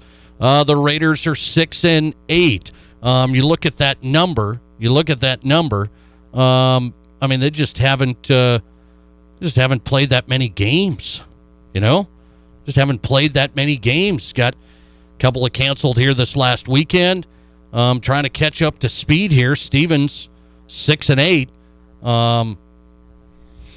They just got to pick up some games. They got Lakota Tech they're going to pick up. They got Rapid City Central tomorrow. Got Douglas Sturgis Spearfish. So they should be able to finish off with some wins there. And then where's that going to put the Raider boys and the seed points in that matchup for the Sodak 16? That's what it all comes down to now. I mean, you talked to Coach Stabner. He said, there's been some frustrations offensively, no doubt. No doubt this is a Stevens team that lost all the starters from last year. They lost all their starters from last year. So he had to rebuild here. And can they get that one win in a good matchup for the Sodak 16? That's why AA state tournament, you win the one-game Sodak 16, you get a favorable matchup, you're in good shape. So it doesn't really matter what's happened prior. Can they use the springboard tomorrow night to get the Raider boys going?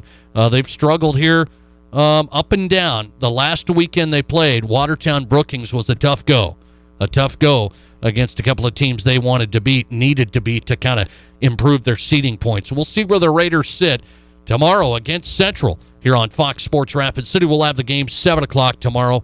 I'll have the call on Fox Sports Rapid City and Go Cobblers Live. We'll come right back on a Wednesday night, finish it out with who's hot and who's not. Another sport has a record low TV rating. We've talked about this. This is across the board. I mean, everybody's like, saying, it's NBA, it's NFL, it's another one on TV, a record low rating. Also in our Who's Hot category, wow, a brand new sports book in Deadwood. The plans are ready to go. We'll talk about it next. From high school to college to the pros, this is the Nate Brown Show on 106.7 FM and 1150 AM Fox Sports Rapid City. Weather brought to you by Mickles Post Frame Buildings. Have you seen some of those never-ending building projects around the hills? Well, if you want your post frame building built with all the warranted materials included and you want it completed on time, call MPF Buildings of Blackhawk at 787-4967 or email mickelspostframe@aol.com. MPF Buildings, new steel roofs and post frame buildings built the way you expect your building to be. Owner-operated for over 30 years. Phone 787-4967. Here's your Fox Sports Rapid City forecast. Cloudy skies tonight with a chance of snow. Lows level off around 3 above. Winds out of the northwest 5 to 10 miles per hour. High temperatures reach up to 24. Tomorrow, partly cloudy skies. Lows around 4 above. Tomorrow night, turning warmer Friday and Saturday with highs from the mid-30s to the upper 30s. A dusting of snow tonight. That's your forecast on the Black Hills Sports Station, Fox Sports Rapid City. Currently, it's 15. You asked and we listened. This month at Denny Menholt Rushmore Honda, not only do we have 0% financing on select new Hondas, we are also offering an additional $500 discount. Finance our most popular models for 0%. For the first time ever, Honda is offering 0% financing for up to 5 years on 20 and 21 SUVs and the Ridgeline. But that's not all. We want to help your dollars go further by offering an additional $500. If you are a recent or soon-to-be college graduate or U.S. military within 2 years of active duty, we will see you soon at Denny Menholt Rushmore Honda. See dealer for discount eligibility. Here at Pizza Ranch, we appreciate innovations in food delivery, like how the ancient Italians used to slingshot hot meals to hungry Romans on the go. And while we appreciate the creativity, it turned out to be, well, a little messy. So, we found a better way to bring you our legendary pizza, the country's best chicken, and our one-of-a-kind cactus bread. Just place your order online, on the phone, or on our app, and then pick it up or have it delivered right to your door. All nicely packaged in clean, sturdy, non-flying boxes. No catching necessary. Pizza Ranch. Mmm.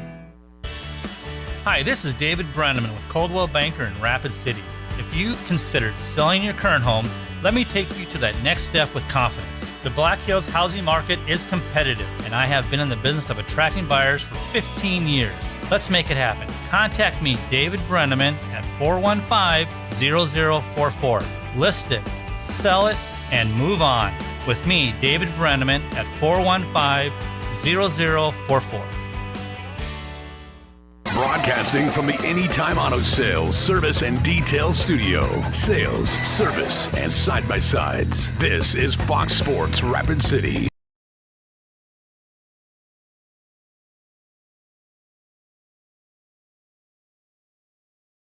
Here we go on a Wednesday night into your Wednesday night of the Pizza Ranch. Remember, Wednesday night's Kids Night. One child 12 and under eats free for every regular priced adult at the Pizza Ranch Buffet.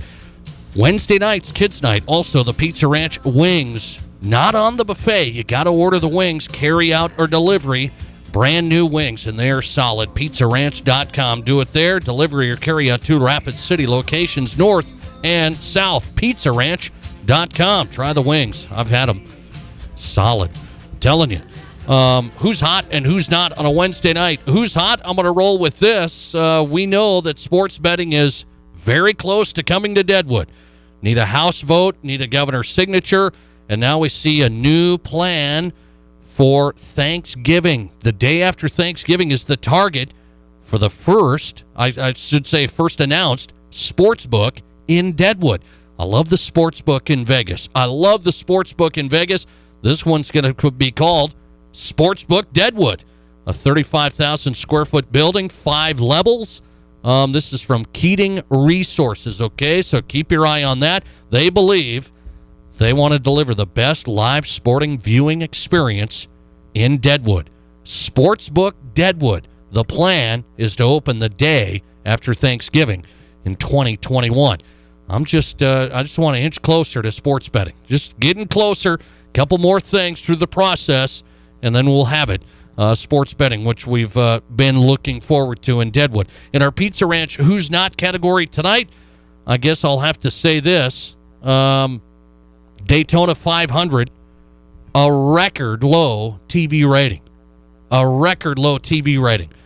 This was on top of last year's record low. This year, record low.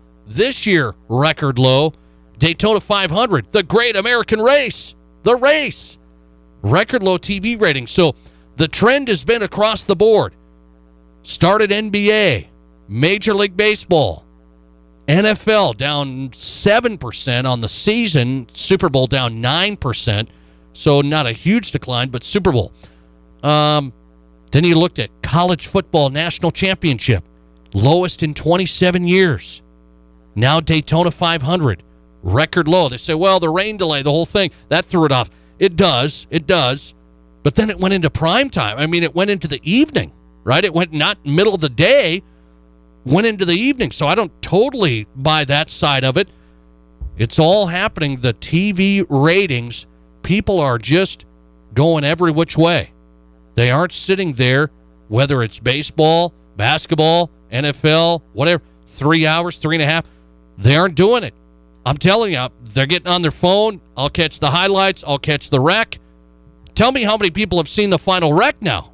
Tell me how many people saw the final lap. That's not a record low. That might be a record high, looking at the final lap. But the TV rating, the number itself on the whole race, a record low for Daytona. There's more to the story when it comes down to it of our world today. Coming right back tomorrow, we'll have 1 hour on the program at 4, so don't miss it. The Nate Brown Show back at 4. High school basketball tomorrow after that.